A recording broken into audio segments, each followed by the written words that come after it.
بسم اللہ الرحمن الرحیم۔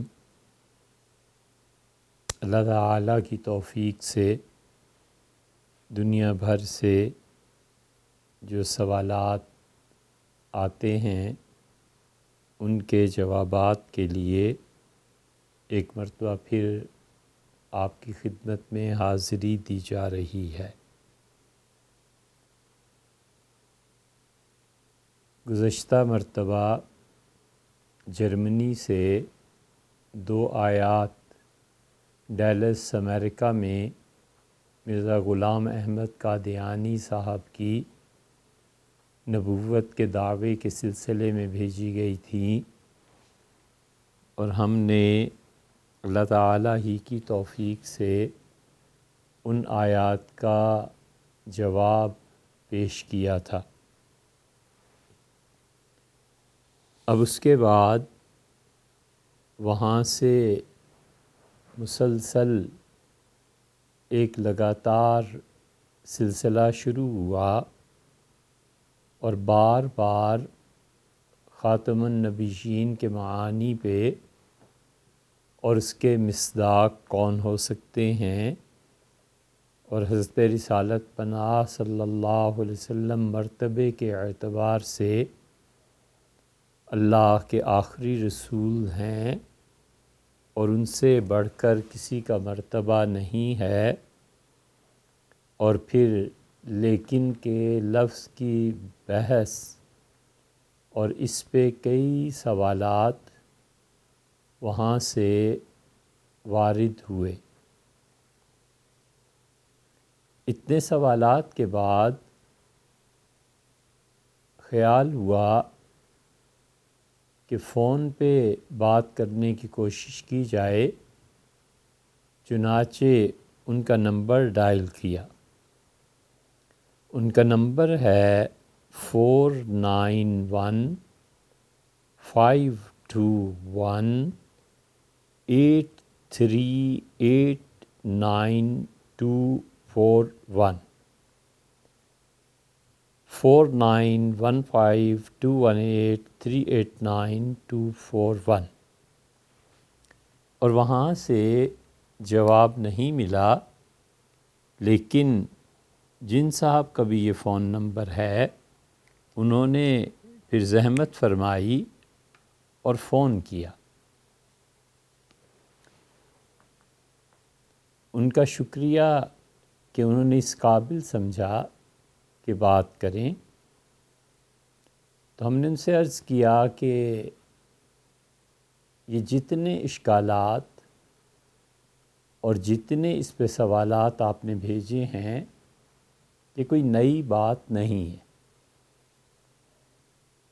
اس آیت کریمہ پر جو اشکالات وارد ہوتے ہیں اس سے پہلی امت ان چیزوں کو لکھ چکی، اس کی وضاحت کر چکی،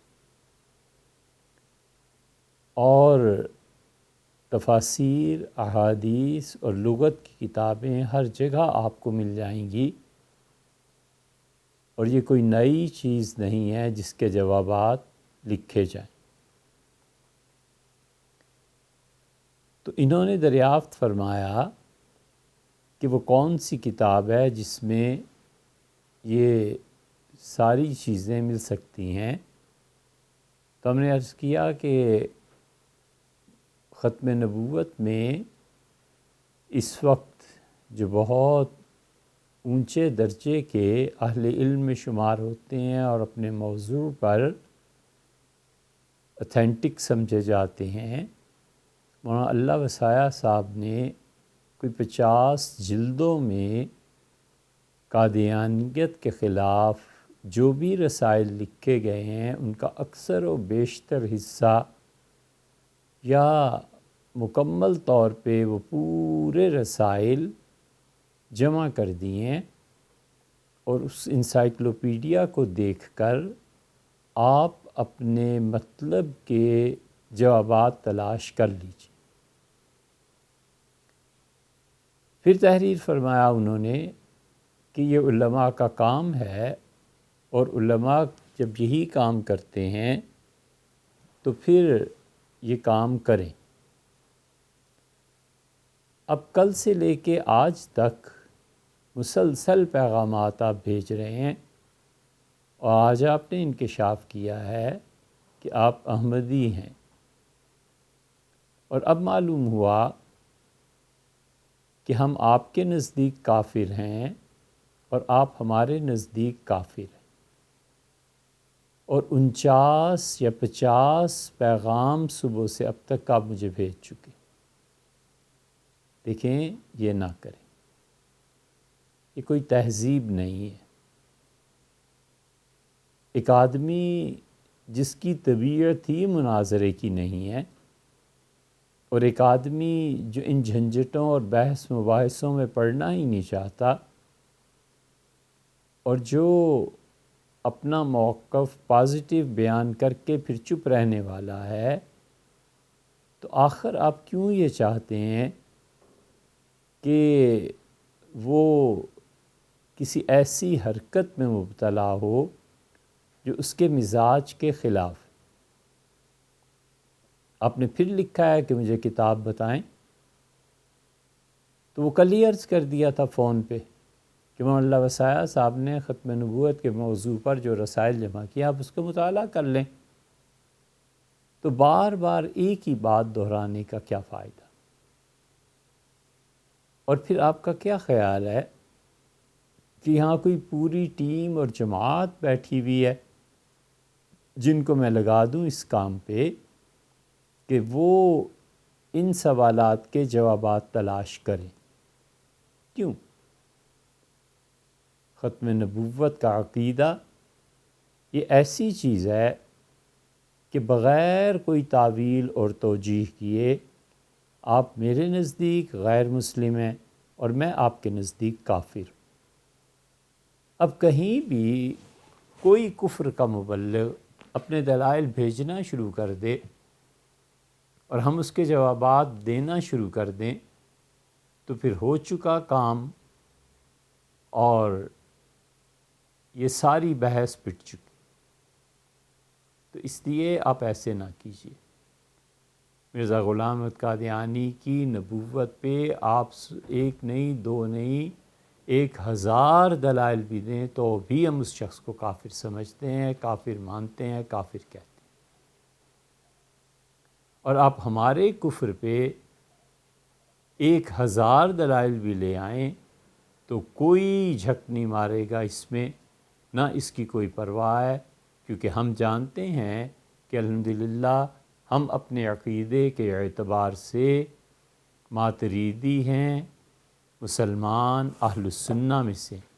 تو ایک مسلمان جو اپنے مسلک کے اعتبار سے اہل السنہ میں سے ماتریدیہ کے ساتھ منسلک ہو اور وہ اشاعرہ کی طرف نہ جانا چاہے، کجا یہ کہ وہ اہل السنہ سے نکلے اور پھر عقیدے کے اعتبار سے فاسق و فاجر بنے اور پھر اپنے اس فسق و فجور کے عقیدے سے نکل کر کفر تک پہنچے، والعیاذ باللہ، یہ تو کوئی باولا ہی کرے سو کرے، ورنہ کوئی بھی جسے خدا کا خوف اور آخرت عزیز ہو ان کاموں میں نہیں جا سکتا۔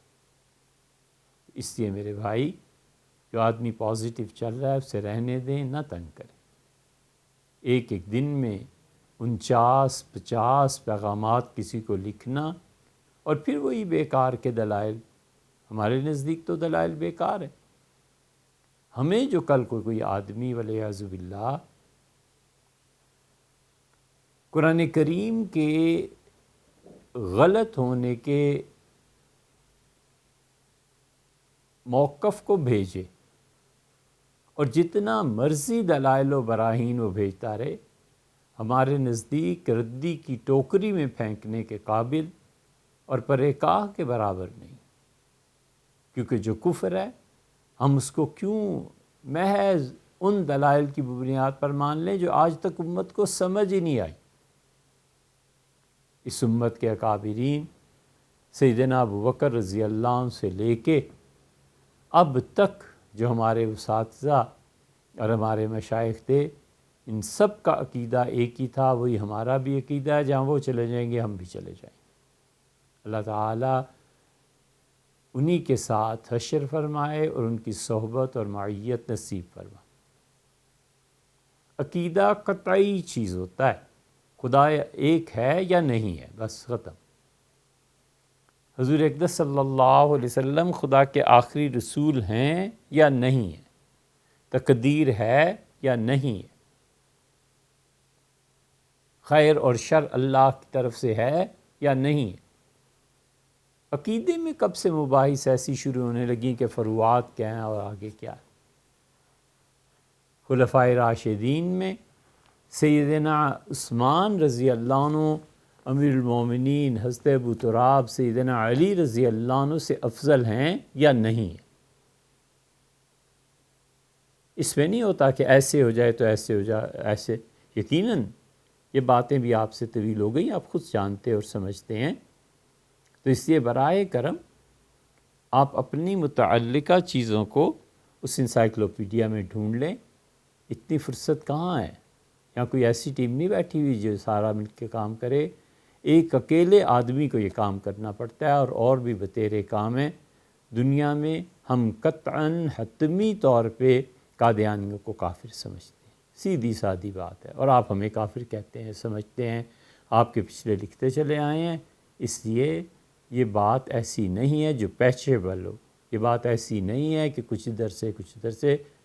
ہم اللہ سے بار بار، شاید ہی کوئی دن گزرتا ہو جس دن عقیدے کے بارے میں ہم اتنے حساس ہیں کہ بار بار اقرار کرتے ہیں کہ اے پروردگار عالم، جو آپ کا عقیدہ ہے میرا وہی عقیدہ ہے، اور اللہ کہیں میرے عقیدے میں انحراف، کہیں میں غلطی پر ہوں تو اللہ اس کی اصلاح فرما میری موت سے پہلے پہلے، ورنہ قیامت میں پھر مجھ سے نہ پوچھ کہ میرا عقیدہ خراب ہے، غلط ہے تو کیوں ہے، میں نے تیرے حوالے کیا۔ اس موقع پہ مالکی فقہا کی جو تاریخ لکھی گئی ہے اس میں ایک بہت بڑے آدمی تھے، ان کا نام اس وقت ذہن میں نہیں ہے، لیکن جو موالک پہ لکھا گیا ہے اس میں ہے کہ وہ ساری زندگی، ایک بزرگ ان کے تھے رحمہ اللہ، وہ عقیدہ پڑھاتے رہے۔ تو کسی نے وفات کے بعد خواب میں دیکھا تو اس سے کہا کیا گزری؟ تو فرمایا کہ میں جب تم قبر میں لٹا کے واپس چلے گئے تو فرشتے آئے اور انہوں نے مجھ سے عقیدے کے بنیادی سوالات پوچھنے شروع کیے کہ من ربک، تیرا پروردگار کون ہے، تیرا دین کیا ہے۔ تو میں نے سنا، میں نے کہا 70-80 سال عقیدہ پڑھا کے اب قبر میں آیا ہوں، اور میں رو پڑا۔ میں نے کہا اب پھر مجھ سے عقیدہ پوچھتے ہو؟ میں ساری زندگی اسلام کا عقیدہ ہی پڑھاتا رہا ہوں۔ تو آواز آئی میرے بندے سے ہٹ جاؤ، اس نے ساری زندگی صحیح عقیدے کی گواہی دی ہے۔ تو ہم نے ساری اب تک ہمیشہ اہل سنہ کے عقیدے پر بات کرتے رہے ہیں، اب نہ کریں، مہربانی فرمائیں۔ دوسرا سوال یہ ہے کہ کسی کو ناجائز اولاد کہنا، ایسے شخص کے متعلق کیا حکم ہے؟ دو ہی صورتیں ہو سکتی ہیں، یا اس کی جائز اولاد ہے یا ناجائز ہے۔ مثلاً وہ آدمی اپنی بیوی پر تہمت لگاتا ہے، مثلاً وہ یہ کہہ دیتا ہے کہ وہ جب آئی ہیں تو اس کے 5 مہینے کے بعد پہلے بچے کی ولادت ہوئی۔ یہ سب چیزیں ایسی ہیں کہ اگر وہ گواہیوں سے ثابت نہ کر سکے تو وہ فاسق ہو جائے گا، اور ایک پاک دامن عورت پر تہمت لگانے کی وجہ سے اس پر تعزیر جاری کی جائے گی، حد جاری کی جائے گی، اور وہ 80 درے اس کی پٹائی کی جائے گی کہ تم نے کیوں ایک عورت پہ تہمت لگائی۔ اور اگر وہ کہتا ہے سچ، اور اگر غلط کہتا ہے تو اس صورت میں گورنمنٹ اس پہ تعزیر یا حد نافذ کرے گی۔ اور سیدنا عمر رضی اللہ عنہ کے زمانے میں یہی ہوتا تھا، وہاں بچے جو کھیلتے تھے اس تک پہ سیدنا عمر رضی اللہ عنہ نے فرمایا تھا کہ اگر بڑے بچے جو ہیں ان میں سے کسی نے کسی کو کچھ کہہ دیا تو پھر یاد رکھو میں حد جاری کروں گا۔ چنانچہ ایک لڑکے نے کہہ دیا تھا اور اس کی والدہ کی تعریف کی کہ تمہاری ماں بہت اچھی ہے لڑائی کے دوران. سیدنا عمر رضی اللہ عنہ کے پاس وہ لڑکا دوسرا آیا اور اس کا امیر المومنین میری والدہ کے لیے حضرت عمر رضی اللہ عنہ کو کہا کہ یہ الفاظ اس نے استعمال کیے ہیں. صحابہ رضی اللہ عنہ جو بیٹھے، حضرت عمر رضی اللہ عنہ نے مقدمہ پیش کیا تو لوگوں نے کہا حضرت اس نے ان کی والدہ کی تعریف ہی تو کی ہے. فرمایا اور کوئی الفاظ نہیں ملے تھے ان کی والدہ کی تعریف کے لیے؟ بلایا اور باقاعدہ حد جاری فرمائی، 80 درے لگائے گئے کہ تم نے اس بچے کے نسب میں کیسے شک کر لیا اور اس کی ماں پہ کیوں تہمت لگائی. ہمارے معاشرے میں یہ عام ہے. اس سوسائٹی میں آپ 100 مرتبہ صبح سے شام تک بازاروں میں گلی محلوں میں سن سکتے ہیں. کون پوچھتا ہے؟ ظاہر ہے کہ اس ملک کی سوسائٹی اور اس ملک کے بسنے والے لوگ کوئی انسان تھوڑے ہی ہیں یا رہنے کے قابل تھوڑے ہی ہیں. انہیں کیا پرواہ ہے کہ کسی پاک دامن پہ تہمت لگتی ہے یا نہیں لگتی. ان کے لیے بچوں کے کھیل ہے. اور اگر تہمت لگانے والا سچا ہے اور واقعی وہ بچہ اس کا نسب کہیں اور جا ملتا ہے، یہ اس کا باپ نہیں ہے، تو اس پہ جس کی وہ بیوی ہے یعنی اس بچے کی ماں، فرض کر لیجئے ایک مثال اس کی لے لیتے ہیں کہ وہ شادی کے 5 مہینے بعد وہ بچہ پیدا ہو، تو اب یہ باپ تو اس کا ہے نہیں، تو وراثت میں محرومی ہو جائے گی. نہ بچہ کہنے کو باپ ہے اس کا، وہ کہتا ہے میری اولاد ہی نہیں، وہ ٹھیک کہتا ہے، قطعی ثبوت مل جاتا ہے. وہ جب کہتا ہے کہ میرا بچہ نہیں ہے تو اب اس نے وراثت کی نفی بیٹے سے کر دی اور بیٹے کی وراثت اسے نہیں ملے گی. یہ بچہ پالا جائے گا، یہ گورنمنٹ کی ذمہ داری ہے. امیر المومنین سیدنا عمر رضی اللہ عنہ نے پہلی مرتبہ یہ فیصلہ فرمایا تھا جب ایک بچہ کوڑے پہ کوئی پھینک کے چلی گئی اور وہ صاحب نماز کے لیے آ رہے تھے، گلی میں طویل گلی تھی، اور جب وہ پہنچے تو کوڑے کے ڈھیر پہ اس کے رونے کی آواز آ رہی تھی. وہ لے آئے اور فجر کی نماز کے بعد سیدنا عمر رضی اللہ عنہ کو پیش کیا اور کہا کہ ایسے ہے. تو سیدنا عمر رضی اللہ عنہ نے ویسے جیسے مزاح ہوتا ہے ایسے انداز میں فرمایا کہ ایسے تو نہیں ہے کہ تمہارے ہی بچہ ہو اور اولاد بچے زیادہ ہو گئے ہوں اور اب تم چاہتے ہو کہ حکومت اسے پالے. وہ سادہ آدمی حضرت عمر رضی اللہ عنہ کی اس مزاح کی بات پہ گھبرا گئے. تو ایک اور صحابی رضی اللہ عنہ جو جانتے تھے کہ یہ گھبرا رہا ہے حاضر ہوئے. ان کا حضرت ایسے ہی ہوا ہے، میں بھی نماز کے لیے آ رہا تھا، ایسے ہی واقعہ پیش آیا. تو سیدنا عمر رضی اللہ عنہ نے کہا کہ اس بچے کو لے جاؤ اور پالو، اور جتنے اس کے منافع ہیں وہ تمہارے لیے ہیں، اور جتنا یہ نقصان کرے وہ گورنمنٹ کے ذمہ ہے، بیت المال کے. جو بیت المال کے لوگ تھے انہوں نے پوچھا امیر المومنین اس کے والد کا کیا لکھے؟ تو انہوں نے فرمایا میرا نام لکھ دو، میں اس کا والی و وارث. فرمایا یہ میری اولاد ہے. اور حضرت عمر رضی اللہ عنہ ایسے بچے جو گلی میں پڑے ہوئے کبھی مل جاتے تھے بہت اس کا خیال رکھتے تھے، حتیٰ کہ یہ بچے جب بڑے ہو جاتے تھے تو حدیث میں آتا ہے کتابوں میں کہ حضرت عمر رضی اللہ عنہ ان میں سے کسی کو اپنے کندھے پر بٹھا لیتے تھے، اس کا ہاتھ چومتے تھے. وہ حضرت عمر رضی اللہ عنہ کے منہ میں انگلیاں ڈال دیتے تھے، جیسے بچوں کی جیسے والد کے ساتھ ایک تعلق ہوتا ہے. اور سیدنا عمر رضی اللہ عنہ ہی نے یہ فیصلہ فرمایا تھا کہ اس بچے سے جتنا بھی نفع آئے گا اس کا وارث وہ ہے جس نے اس کو پالا پوسا ہے، اور اگر وہ نہ رہیں تو اس کی وراثت لوٹ کر آئے گی بیت المال میں. مثلا وہ بچہ بڑا ہو گیا، اس کے بعد اس نے اپنی آزادانہ زندگی گزارنی شروع کر دی. فرض کیجئے اس نے تجارت کر لی، اب اس کا انتقال ہو گیا اور اس سے شادی نہیں کی، اس کی اولاد نہیں ہے، تو حکومت اس ساری جائیداد اور چیزوں کی وارث ہے جو حکومت کے بیت المال میں داخل کی جائیں گی. ہم نے اس مسئلے کو بہت تفصیل کے ساتھ جب پہلی مرتبہ اجمالاً بیان کیا تھا تو یاد ہے اچھی طرح کہ امام محمد خان شیرانی جو اسلامی نظریاتی کونسل کے چیئرمین تھے اس وقت، اور ماشاءاللہ 2 ٹینیور انہوں نے اپنے پورے کیے، وہ چونک گئے اور کہنے لگے یہ کیا ہے؟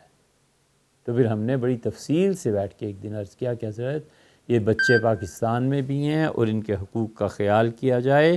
اور سیدنا علی رضی اللہ عنہ کا فتویٰ، امیر المومنین رضی اللہ عنہ فرماتے تھے مجھے کوئی ایک بچہ ایسا مل جائے جسے پال پوس کے میں بڑا کر دوں، میرے لیے لوگوں یعنی وہ کہتے تھے بڑی سے بڑی کوئی چیز جو مجھے انعام میں ملے. جیسے فرض کیجئے فرمایا کہ سونے کے پہاڑ انعام میں مل جائیں، مجھے اس سے زیادہ یہ بچہ عزیز ہے کہ میں اسے پالوں اور پوسوں. یہ صرف اہل تشیع کے نزدیک یہ بچہ کسی منصب پر فائز نہیں کیا جائے گا، اور وجہ اس کی وہی بیان کرتے ہیں اپنی کتابوں میں کہ اس کی تربیت نہیں ہوگی. ہم کہتے ہیں مسئلہ اگر تربیت کا ہے تو نسب کا مسئلہ تو نہ رہا، تربیت کسی بھی ایسے اچھے بچے کی کر دی جائے اور وہ اسلامی دنیا میں بڑے سے بڑے عہدے پر فائز کیا جا سکتا ہے، اس کا کیا قصور؟ تو یہ وہ ہے جواب جو آپ نے تحریر فرمایا. چوتھا سوال یہ پوچھا گیا ہے کہ بینک میں رقم جمع رہے تو سود کا کیا کیا جائے. یہ کئی مرتبہ سوال و جواب میں آ چکا. آپ کی پوری تحریر کا خلاصہ یہ ہے کہ ماہانہ رقم گورنمنٹ کی طرف سے جو تنخواہ ہے وہ ہر مہینے وصول ہوتی ہے، اور اس میں کچھ نہ کچھ ڈالرز یا روپے باقی رہ جاتے ہیں، پھر اس پہ سود لگتا ہے. تو جب وہ سود وصول ہو یا گورنمنٹ کہے کہ اتنا سود ہے اس کا کیا کرنا چاہیے، ہم نے کئی مرتبہ عرض کیا ہے کہ اس سود کو بینک میں نہیں چھوڑنا چاہیے، ایک پائی بھی نہیں چھوڑنی چاہیے. وہ سارا پیسہ لے کے اور اپنے خاندان کو دیکھا جائے کہ اس میں سب سے زیادہ جو مستحق ہے یہ اس پہ خرچ کر دیا جائے. اور یہ اتنی بڑی چیز ہے کہ فتاوی عالمگیری نے اس پہ فتویٰ دیا ہے، ان کے اپنے خاندان میں دیکھے اور اس پیسے کو وہاں پر خرچ کر دیا جائے. پانچواں مسئلہ یہ ہے کہ ایک جگہ ایک بچے کے ساتھ قاری صاحب کی بحث ہوئی اور وہ طویل مسئلہ ہوا. وہ بچہ اہل تشیع میں سے تھا اور اس نے اپنی مجلسوں میں اپنے واعظین جو تھے ان سے سنا تھا. تو اس نے قاری صاحب سے سوال کیا، قاری صاحب نے جواب دیا تو اس نے کہا یہ تو آپ کی کتابوں میں ہے نا، آپ ہماری کتابوں سے ثابت کریں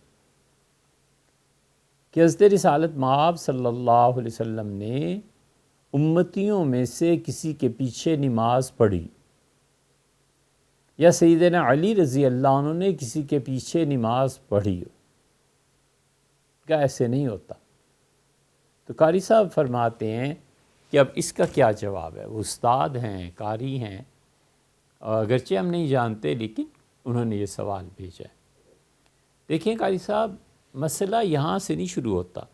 مسئلہ یہاں سے شروع ہوتا ہے کہ افضل اور مفضول ایک دوسرے کے پیچھے نماز پڑھ سکتے ہیں یا نہیں پڑھ سکتے.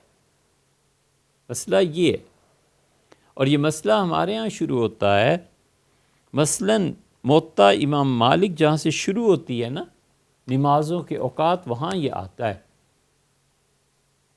کہ عمر بن عبدالعزیز رحمۃ اللہ علیہ کے سامنے کسی نے حدیث بیان کی، اور اس حدیث میں آتا ہے کہ جبریل امین آئے 2 دن اور انہوں نے رسول اللہ صلی اللہ علیہ وسلم کو نماز پڑھائی.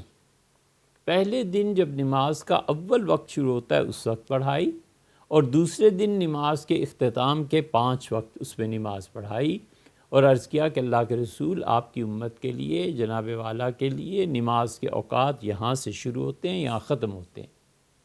عمر بن عبدالعزیز رحمۃ اللہ علیہ پہلے تو سنتے رہے، اور پھر اس کے بعد فرمایا کہ وَأَنَّ جبریل امین آئے تھے، اور رسول اللہ صلی اللہ علیہ وسلم اس کے پیچھے نماز پڑھی تھی. وَأَنَّ جبرائیل اَمَّ لِرَسُولِ اللہ صلی اللہ علیہ وسلم، کیا جبریل امین نے امامت کی تھی؟ یعنی حضور اقدس صلی اللہ علیہ وسلم جس شان کے تھے جبریل امین ان کے پیچھے ہوتے، یہ کیا ہوا کہ ایک افضل ہستی پیچھے کھڑی ہے اور اس کے مقابلے میں کم ہستی نماز پڑھا رہی۔ تو انہوں نے، راوی نے پلٹ کے بات کی اور ان کا حضرت ایسے ہی ہے، فلاں فلاں نے ایسے ہی کہا تھا۔ موطا امام مالک جہاں سے شروع ہوتی ہے وہاں، اس سے حنفی فقہا ہی نہیں پوری امت اس بات کی قائل ہوئی ہے کہ افضل شخص مفضول کے پیچھے نماز پڑھ سکتا ہے۔ مفضول جو درجے کا کم ہے، افضل جو درجے کا زیادہ ہے۔ تو ہمارے نزدیک درجے میں کم آدمی نماز پڑھا سکتا ہے اور درجے میں افضل آدمی اس کے پیچھے نماز پڑھ سکتا ہے۔ پھر دوسری حدیث ہمارے نزدیک وہ ہے کہ حضور اقدس صلی اللہ علیہ وسلم کہیں پر صلح کرانے کے لیے تشریف لے گئے تھے اور اذان ہو گئی اور بھی بحث چل رہی تھی، پھر فیصلہ ہوا اور نماز کے لیے مسجد نبوی میں آمد نہیں ہوئی تھی، تو صحابہ کرام رضی اللہ عنہ نے خود نماز پڑھی اور عبد الرحمن ابن عوف رضی اللہ عنہ نے امامت شروع کر دی، اور حضور اقدس صلی اللہ علیہ وسلم جلدی سے تشریف لے آئے اور آپ نے عبد الرحمن ابن عوف رضی اللہ عنہ کے پیچھے نماز پڑھی۔ تیسری روایت ہمارے ہاں حضرت بکر رضی اللہ عنہ کی وفات کے متعلق ہے کہ حضور اقدس صلی اللہ علیہ وسلم کے وفات کے ایام میں انہوں نے سیدنا ابو بکر رضی اللہ عنہ کے پیچھے نماز پڑھی ہے، بخاری شریف میں یہ مشہور حدیث ہے۔ تو ہمارے نزدیک یہ جائز ہے۔ وہ بچہ جو کہہ رہا تھا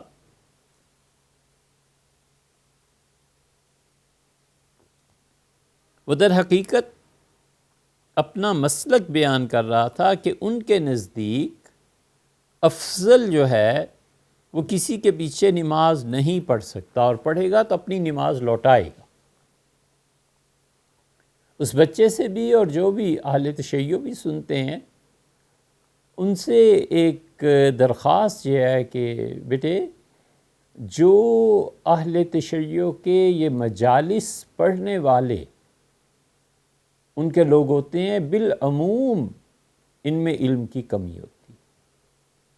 آپ اپنے اہل تشیع کے مسلک کو بڑے علماء سے پوچھیں، اکابر سے پوچھیں، جن کا مطالعہ ہوتا ہے، جو دسترس رکھتے ہیں۔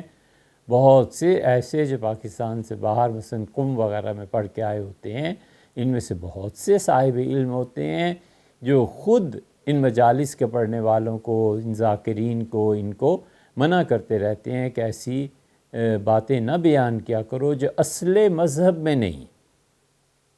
یہاں البتہ واقعہ یہ ٹھیک ہے کہ اہل تشیع میں افضل کے پیچھے مفضول کی نماز ہوگی، لیکن مفضول کے پیچھے افضل کی نماز نہیں ہوگی۔ درجے میں کم ہے، اسے امامت کا کوئی حق نہیں پہنچتا۔ لیکن اس بچے نے یہ جو کہا کہ قاری صاحب اسے ہماری کتابوں میں کہیں دکھائیں، تو دیکھیں بیٹے یہ تفسیر قمی ہے، مستند تفسیر ہے۔ یہ تیسری اور چوتھی صدی کے بہت بڑے اہل تشیع کے، اپنے زمانے کے بہت بڑے لوگوں میں سے ہیں، اور بات چل رہی ہے یہاں پہ فدق کے باب کی کہ اس کا کیا ہوا حضور اقدس صلی اللہ علیہ وسلم کی وراثت کا۔ اور اس میں جو تفسیر انہوں نے لکھی ہے ابو الحسن علی بن ابراہیم القمی، یہ دوسری جلد ہے ہمارے پاس اس کی، اس میں وہ کہتے ہیں کہ ثم قام، پھر وہ کھڑے ہوئے، فتحیّأ للصلاۃ وحضر المسجد، سیدنا علی رضی اللہ عنہ کھڑے ہوئے، انہوں نے نماز کی تیاری کی اور مسجد میں حاضری ہوئی، ووقف خلف ابی بکر، اور انہوں نے حضرت ابو بکر رضی اللہ عنہ کے پیچھے نماز پڑھی، وصلی لنفسہ، اور اپنے لیے نماز پڑھی۔ اب یہاں سے پتہ چلتا ہے کہ دو چیزوں میں سے ایک واقع ہوئی ہے کہ حضرت ابو بکر رضی اللہ عنہ کے پیچھے کھڑے ہوئے۔ اب جب وہ کھڑے ہوئے ہیں پیچھے، انہوں نے نماز بھی پڑھی ہے، تو اپنے لیے نماز کون سی پڑھی تھی؟ اس کا تو مطلب یہ ہوا کہ وہ کسی کے پیچھے کھڑے نہیں ہوئے، اور تعویل اور توجیہ اہل تشیع یہ کرتے ہیں کہ سیدنا علی رضی اللہ عنہ بظاہر صف میں کھڑے ہو گئے، لیکن نماز اپنی ہی پڑھ رہے تھے وہ. حضرت ابوبکر رضی اللہ عنہ کی امامت کو انہوں نے نہیں مانا اور ان کے پیچھے نماز نہیں پڑھی. یہ ہے. لیکن آپ سوچیں کہ امیر المومنین ابو تراب سیدنا علی رضی اللہ عنہ سے یہ حرکت متصور ہے؟ یعنی سوچی جا سکتی ہے کہ اتنا شجاع، بہادر اور سچ بولنے والا آدمی لوگوں کے سامنے کیا کر رہا ہے؟ لوگ سمجھ رہے ہیں کہ حضرت ابوبکر رضی اللہ عنہ کے پیچھے نماز پڑھ رہا ہے اور اس کے پیچھے پڑھنے کی بجائے اپنی نماز پڑھ رہے. اس لیے ہمارے نزدیک یہاں کے الفاظ کے لغت کا فائدہ نہیں اٹھانا چاہیے. سیدھی سادی بات ہے کہ انہوں نے سیدنا ابوبکر رضی اللہ عنہ کے پیچھے نماز پڑھی. یہ نہیں کرنا چاہیے کہ سیدنا علی رضی اللہ عنہ کی شان میں کچھ کمی آئے کہ لوگوں کو تو یہ تاثر مل رہا ہے اور حضرت حقیقت میں کچھ اور کر رہے ہیں. والعیاذ باللہ. اگلا سوال یہ ہے کہ کریڈٹ کارڈ کا صحیح استعمال.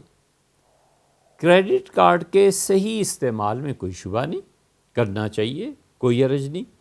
وہ تو گویا اس طرح سے ہے کہ آپ ایک مہینہ تک بینک سے قرضہ لیتے رہے.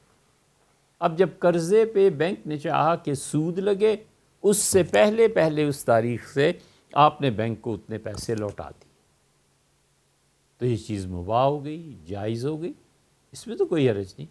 لیکن اگر وہ سود لگ گیا تو اب گناہ گار ہوگا، کیونکہ اس نے اپنی کوتاہی سے، غفلت سے اس موقع کو آنے دیا کہ اس پہ سود لگ جائے اور پھر وہ بینک کا سود پے کرے. تو یہ بہت سخت بات ہے، بہت خطرے کی بات ہے. اور اس پہ سود کا لین دین اور حرام وغیرہ وغیرہ یہ چیزیں آپ نے احادیث میں پڑھی ہوں گی. اس لیے پوری احتیاط کے ساتھ استعمال کیا جائے تو اس کو حرام نہیں کہا جا سکتا، مکروہ بھی نہیں کہا جا سکتا. بس جیسے قرض لیتے ہیں اور قرض لے کے ضروریات زندگی پوری کی اور سود لگنے سے پہلے اس پیسے کو ادا کر دیا. ایک سوال یہ دریافت فرمایا ہے کہ ایک دعا ہے، اللہم انت ربی لا الہ الا انت علیک توکلت وانت رب العرش العظیم. یہ دعا کہاں آئی ہے اور یہ دعا کیا یاد کرنی چاہیے؟ اور میں یاد کر رہا ہوں، یہ سوال پوچھا ہے. تو جن صاحب نے بھی یہ دعا یاد کرنا شروع کی ہے، بالکل ٹھیک، ضرور یاد کیجئے. کتاب الاسماء والصفات، یہ امام ابوبکر محمد بن حسین البیہقی رحمۃ اللہ علیہ کی ہے. بہقی کوئی کام بھی نہ کرتے، بس صرف یہی کتاب لکھ دیتے تو کافی. کمال کیا انہوں نے اللہ تعالیٰ کے ناموں پہ اور اللہ کی صفات پہ. بہقی نے اس میں بحث کی ہے. اللہ تعالیٰ کی صفات، اس پہ بات کرنا، اس پہ لب کشائی کرنا، وہ اس سے بھی نازک ہے کہ جو آدمی ساری عمر خدا کی نافرمانی کرتا ہو اور پھر وہ ڈرتا ہو کہ پل صراط سے کیسے گزرے گا. یہ پل صراط سے نازک تر باب ہے، کیونکہ یہ براہ راست اللہ کی ذات و صفات کے متعلق ہے. بہقی رحمۃ اللہ نے اس پہ قلم اٹھایا ہے اور کمال کیا ہے امام بہقی رحمۃ اللہ علیہ نے. اللہ تعالیٰ جزائے خیر دے انہیں. بہت بڑا کام اللہ کی ذات و صفات کے بارے میں کر گئے ہیں اور امید یہی ہے کہ اللہ تعالیٰ نے انہیں اس پہ بے حد و حساب اجر عنایت فرمایا ہوگا. یہی دعا جو آپ نے پوچھی ہے، وہ کہتے ہیں کہ جاء رجل الی ابی الدرداء، ایک آدمی ابو الدرداء رضی اللہ عنہ کی خدمت میں حاضر ہوا. اس نے کہا یا ابا الدرداء، ابو الدرداء احترق بیتک، آپ کا گھر جل گیا، کیا ایسے ہوا ہے؟ آپ کے گھر کو آگ نے جلا دیا؟ قال ما احترق، انہوں نے کہا میرے گھر میں تو آگ نہیں لگی. ثم جاء آخر، پھر دوسرا آیا اور اس نے بھی یہی کہا کہ ابو الدرداء کیا آپ کا گھر آگ سے جل گیا؟ تو ابو الدرداء رضی اللہ عنہ فرمایا ما احترق، بالکل نہیں. تیسرا آیا اور اس نے بھی یہی کہا اور حضرت ابو الدرداء رضی اللہ عنہ نے اس تیسرے کو جواب دیا اور فرمایا نہیں لگی. پھر چوتھا آدمی آیا اور اس نے کہا انبعثت النار، ابو الدرداء آپ کی گلی میں آگ لگ گئی اور میں وہیں موجود تھا. اور آگ کی دہشت، خوف کہ کیا ہو رہا ہے، کیسے بجھائیں، سب لوگ اس پہ تھے۔ اور میں وہیں تھا، میں نے دیکھا کہ آگ نے گھروں کو جلانا شروع کیا، انتہت الی بیتی کا، اور حضرت آپ کے گھر کے ساتھ دیوار پہ جب آگ لگی ہے تو اس کے بعد وہ بجھ گئی آگ اور آپ کا گھر نہیں جلا۔ قال قد علمت، ابو درداء رضی اللہ عنہ نے اس پہ 2 جملے ارشاد فرمائے۔ ایک جملہ یہ ارشاد فرمایا کہ مجھے معلوم تھا کہ اللہ تعالیٰ لم یکن لیفعل، خدا کبھی بھی میرے گھر کو نہیں جلائے گا۔ مجھے معلوم تھا کہ اللہ تعالیٰ کی مشیت اور اس کی قدرت یہ کام نہیں ہونے دیں گی۔ تو وہ جو لوگ سن رہے تھے انہوں نے کہا ابو الدرداء ما ندری، ہمیں نہیں سمجھ آ رہی کہ آپ کے 2 جملے ہیں، ایک تو آپ اتنے یقین سے کہہ رہے تھے کہ آگ نہیں میرے گھر کو نہیں جلاتی، اور ایک اب اس سے بڑی بات کہہ رہے ہیں کہ مجھے معلوم تھا کہ اللہ تعالیٰ ایسے کرنے والے نہیں ہیں۔ ان دونوں جملوں میں گھر آپ نے نہیں دیکھا، یہاں آپ موجود ہیں، لوگ مسلسل خبریں لے کے آ رہے ہیں، پوچھ رہے ہیں، بتا رہے ہیں، وہ جملہ آپ کا کہ نہیں میرا گھر نہیں جلا، اور یہ کہ اللہ تعالیٰ کہ ہاں سے ایسے نہیں ہوگا، یہ ان میں کون سی ایسی چیز ہے جس کو زیادہ تعجب کی نگاہ سے دیکھیں؟ دونوں ہی جملے عجیب آپ نے کہے، یہ تو نہ سمجھ میں آنے والی بات ہے۔ قال ذالک لکلمات، فرمایا ابو الدرداء رضی اللہ عنہ نے کہا میں اس لیے تمہیں کہہ رہا ہوں کہ سمعتہن من رسول اللہ صلی اللہ علیہ وسلم، میں نے حضرت رسالت مآب صلی اللہ علیہ وسلم کے سے یہ بات سنی، من قالہن حین یصبح، حضور صلی اللہ علیہ وسلم نے فرمایا جو شخص صبح یہ اٹھ کے پڑھ لے اسے کوئی مصیبت نہیں پہنچے گی حتیٰ کہ شام ہو جائے، وہ ہر طرح سے امن اور حفاظت میں اللہ کی رہے گا۔ اور پھر انہوں نے دعا مانگی اور انہوں نے کہا تمہیں پتہ ہے حضور صلی اللہ علیہ وسلم نے مجھے صبح پڑھنے کے لیے کیا سکھایا تھا ہم لوگوں کو؟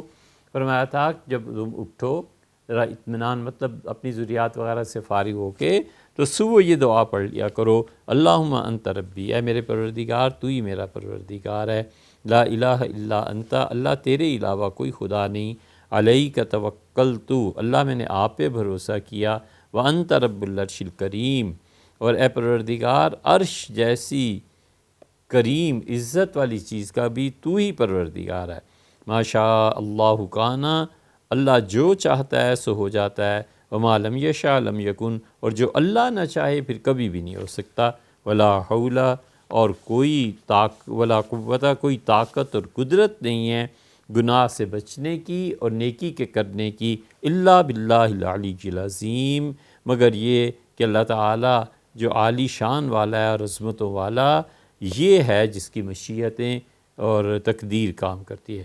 عالم ان اللہ علی کل شیء قدیر، مجھے پورا ایمان اور یقین ہے کہ اللہ تعالیٰ ہر چیز پر قدرت رکھتا ہے، وان اللہ قد احاط بکل شیء علما، اور کائنات کا ایک ذرہ اس پہ اللہ کا علم چھایا ہوا ہے۔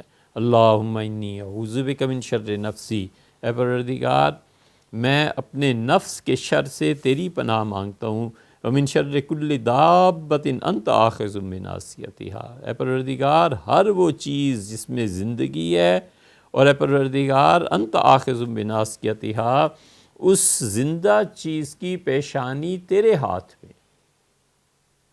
کیسا زبردست جملہ ہے، ہر وہ چیز جو زندہ ہے اور انت آخذ بناصیتها، اللہ اس کو تو نے جیسے پیشانی سے پکڑ لے نا کسی چیز کو تو بے بس ہو جاتی ہے، اللہ اس کی پیشانی تیرے قبضے میں ہے، ان ربی علی صراط مستقیم، اور میرا پروردگار تو ہمیشہ ہی صحیح فیصلے، ہمیشہ ہی وہ صحیح رہا۔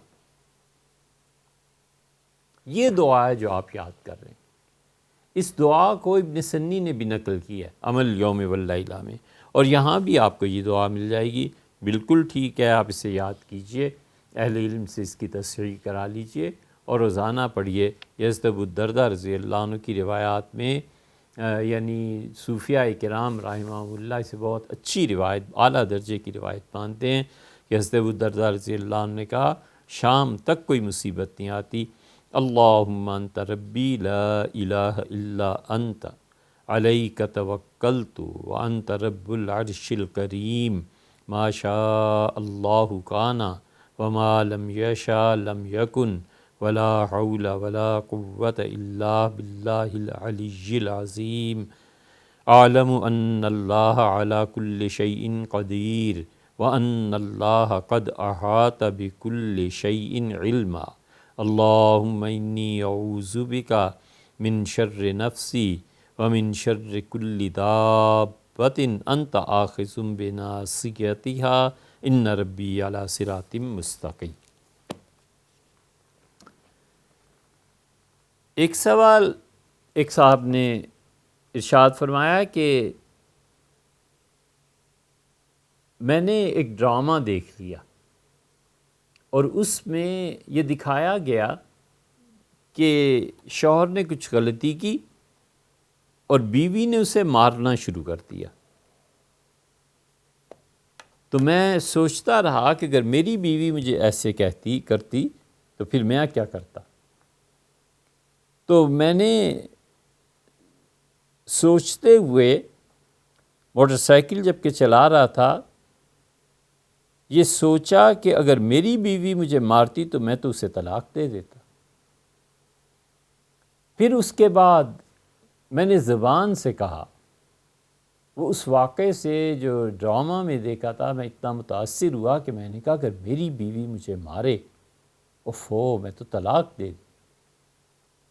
اور پھر میری ذہن میں بیوی میری آئی، اس کی شکل و صورت، اور میں نے کہا تم اگر مجھے مارو نا کبھی تو میں تو تمہیں طلاق دے دوں۔ تو جب سگنلز ریڈ ہوئے اور میں کھڑا ہوا تو میں یہی کہہ رہا تھا اپنی بیوی کو ذہنی طور پر مخاطب کر کے اگر تم ایسی حرکت کرو تو میں تمہیں طلاق دے دوں۔ اب اس کے بعد میں پریشان ہوں کہ کیا اس سے طلاق ہو گئی یا نہیں ہوئی۔ بالکل اطمینان رکھنا چاہیے، آپ چاہتے بھی نہیں تھے اور آپ نے اسے صرف ایک فرضی چیز ہے کہ اگر میری بیوی مجھے مارتی، اگر تم مجھے مارتی میں یہ کر دیتا، یہ طلاق واقع نہیں ہوئی۔ یہ دریافت فرمایا ہے کہ تقدیر اگر پہلے سے تحریر شدہ ہے تو پھر گناہ اور عذاب اور ثواب کیا ہے؟ تقدیر پہلے سے طے شدہ ہے کہ آج ایک ایکسیڈنٹ ہوگا اور ایک آدمی جو روڈ کراس کر رہا ہے اس کی ٹانگ ٹوٹ جائے گی، اور یہ واقعہ 1 دسمبر 2021 کو پیش آئے گا۔ اب آپ خود سوچیں کہ اس آدمی کو کیا کرنا چاہیے کہ 1 دسمبر 2021 کو جا کر ہر موٹر سائیکل کے اور گاڑی کے آگے کھڑا ہو جائے کہ ٹانگ توڑ دو کیونکہ خدا کی تقدیر میں ہے۔ اسے کہاں سے پتہ ہے کہ خدا کی تقدیر یہ ہے؟ اللہ کا علم اس سے پہلے ہے، اور اللہ کی قدرت جو نافذ ہونی ہے اس شخص پہ وہ شخص بعد میں ہے۔ ہم میں سے کوئی نہیں جانتا کہ تقدیر کیا ہے، ہمیں کیسے علم ہے؟ اگر علم ہو جائے کہ آج سیڑھیاں اترتے ہوئے مجھے پھسل جانا ہے اور کولے کی ہڈی ٹوٹ جانی ہے، اللہ ہم سب کو عافیت سے رکھے، تو پھر سیڑھیاں اترتے ہی کیوں ہیں؟ کوئی ریمپ استعمال کر لے، رسہ لٹکا لے، کچھ کرے۔ تو اس لیے یہ سوال ہی بنیادی طور پہ غلط۔ ہم میں سے کوئی نہیں جانتا کہ اس کی تقدیر میں کیا لکھا ہے۔ یہ جن لوگوں کو علم ہوتا ہے اور جن لوگوں کی نظر لوح محفوظ پہ ہو جاتی ہے ان کی ہمت نہیں ہو سکتی کہ خدا کے کسی فیصلے کو بدل دیں۔ ماؤ شمار کیا چیز کیا ہیں ہم؟ اس لیے اللہ کا علم ہے جو اس نے لکھ دیا ہے۔ اب یہ جو کچھ ہو رہا ہے یہ انسان کی اپنی غفلت سے ہو رہا ہے یا پھر خدا اس پہ انعام اور کرم فرما رہا ہے؟ تقدیر کے معاملے میں ایمان لانا چاہیے کہ اللہ نے تقدیر طے فرما دی ہے، اور اس کے بعد چپ ہو جانا چاہیے۔ خدا کی کوئی تقدیر ایسی نہیں ہے جسے دعا نہ بدل سکے۔ اللہ کا ہر فیصلہ دعا بدل دیتی ہے۔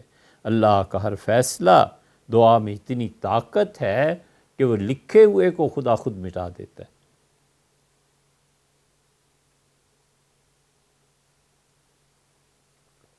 بہت مدت ہوئی، شاید 10-15 سال ہو گئے ہوں گے، حضور اقدس صلی اللہ علیہ وسلم نے ایک مرتبہ تہجد پڑھ کے ذرا سے لیٹ گئے کہ ابھی جا کے فجر پڑھاتا ہوں۔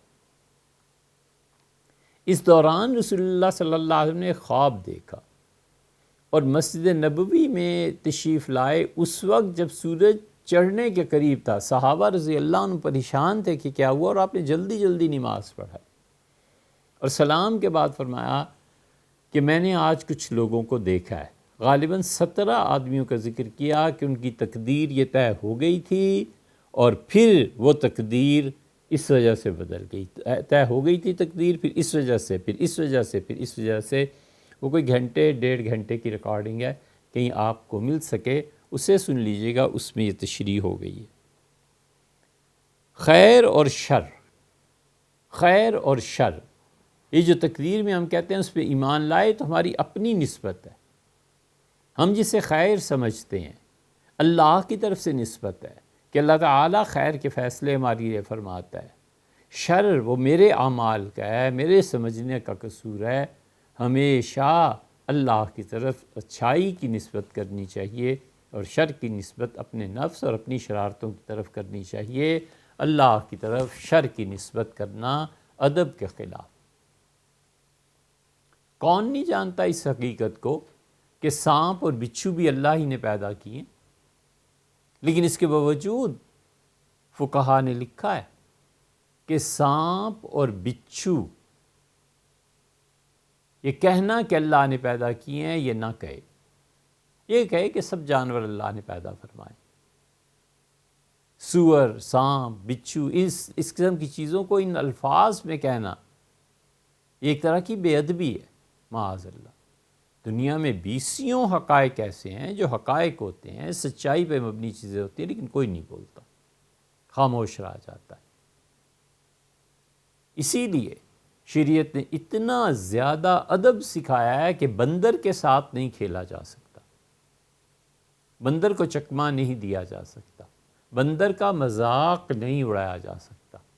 اور جانور ہیں ان کے ساتھ کھیلا جا سکتا ہے، بندر کے ساتھ نہیں، تو جو بھی اس کی علت ہو، لیکن فقہا نے اس کو منع لکھا ہے کہ جانوروں میں بھی کچھ ایسے ہیں جن کا ادب اور احترام باقی ہے۔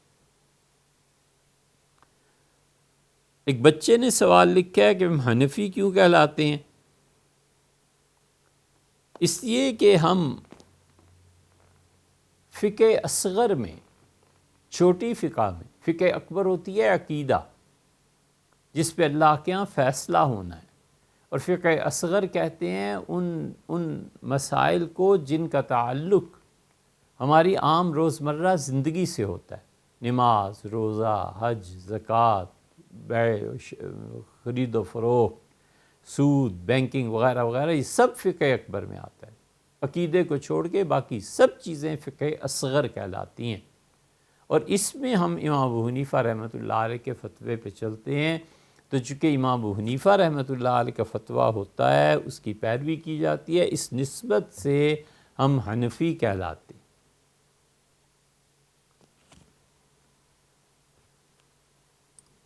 مالکی کیوں کہلاتے ہیں؟ اس لیے کہ وہ فتویٰ تسلیم کرتے ہیں فقہ اصغر میں امام مالک رحمۃ اللہ علیہ کا۔ یہی حال شافعیوں اور حنبلیوں کا بھی ہے کہ وہ بھی اسی طرح ہیں۔ تو یہ فقہ اصغر میں نسبتیں ہیں، اور یہ ہوتا ہی ہے، اس میں کوئی ایسی بات نہیں ہے۔ اس محض دھوکہ دیا جاتا ہے کہ تم حنفی اور ہم محمدی ہیں، حضور اقدس صلی اللہ علیہ وسلم کے فتوے ماننے والے ہیں۔ تو کیا خیال ہے سارے ائمہ میں، شافعی، مالکی، حنفی، حنبلی، کوئی ایک بھی ایسا ہے جس کے سامنے حضور اقدس صلی اللہ علیہ وسلم کی صحیح حدیث آ جائے، یہ چیزیں آ جائیں، اور پھر اس کے بعد وہ اس سے ہٹ جائے اور نافرمانی کرے؟ ایسے نہیں ہوا کرتا۔ یہ محض زبان سے ادا کیے گئے الفاظ میں دوسرے کو دھوکہ دینے کا عنصر لایا جاتا ہے۔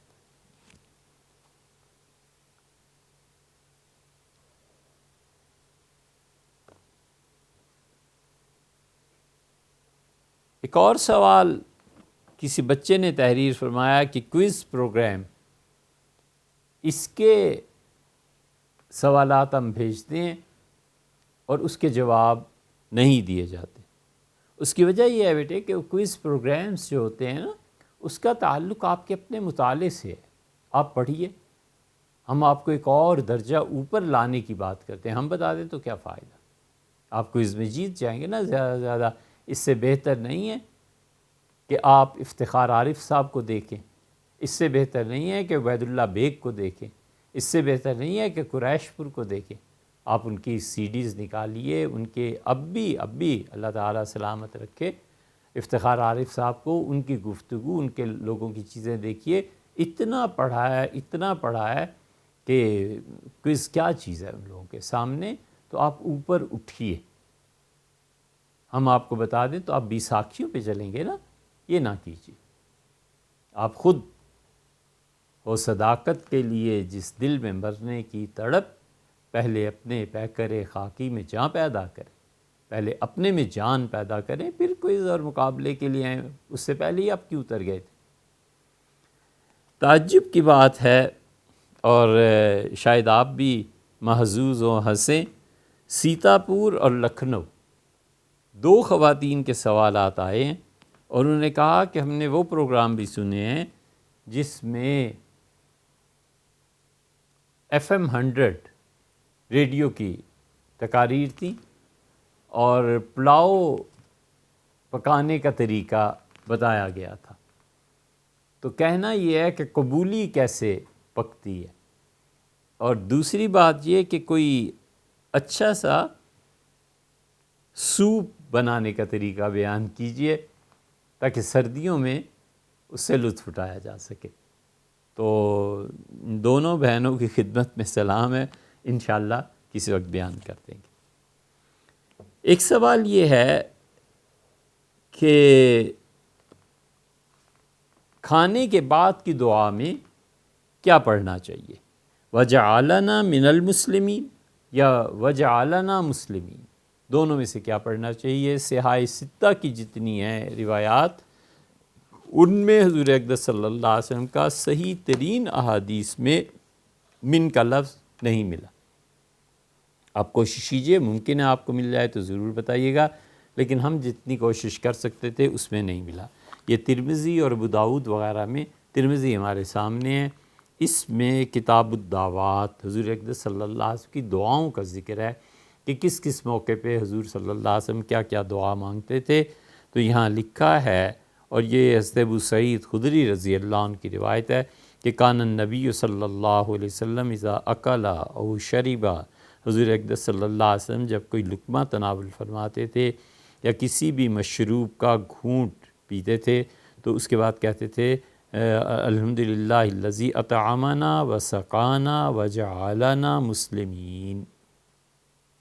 آپ نے پوچھا کہ وجعلنا من المسلمین، تو من کی روایت نہیں ملی۔ الحمدللہ الذی اطعمنا وسقانا وجعلنا مسلمین، تمام تعریفیں اللہ تعالیٰ کے لیے ہیں جس نے ہمیں کھلایا پلایا اور مسلمان بنایا۔ یہ آپ اردو میں بھی پڑھ سکتے ہیں، آپ عربی میں بھی پڑھ سکتے ہیں۔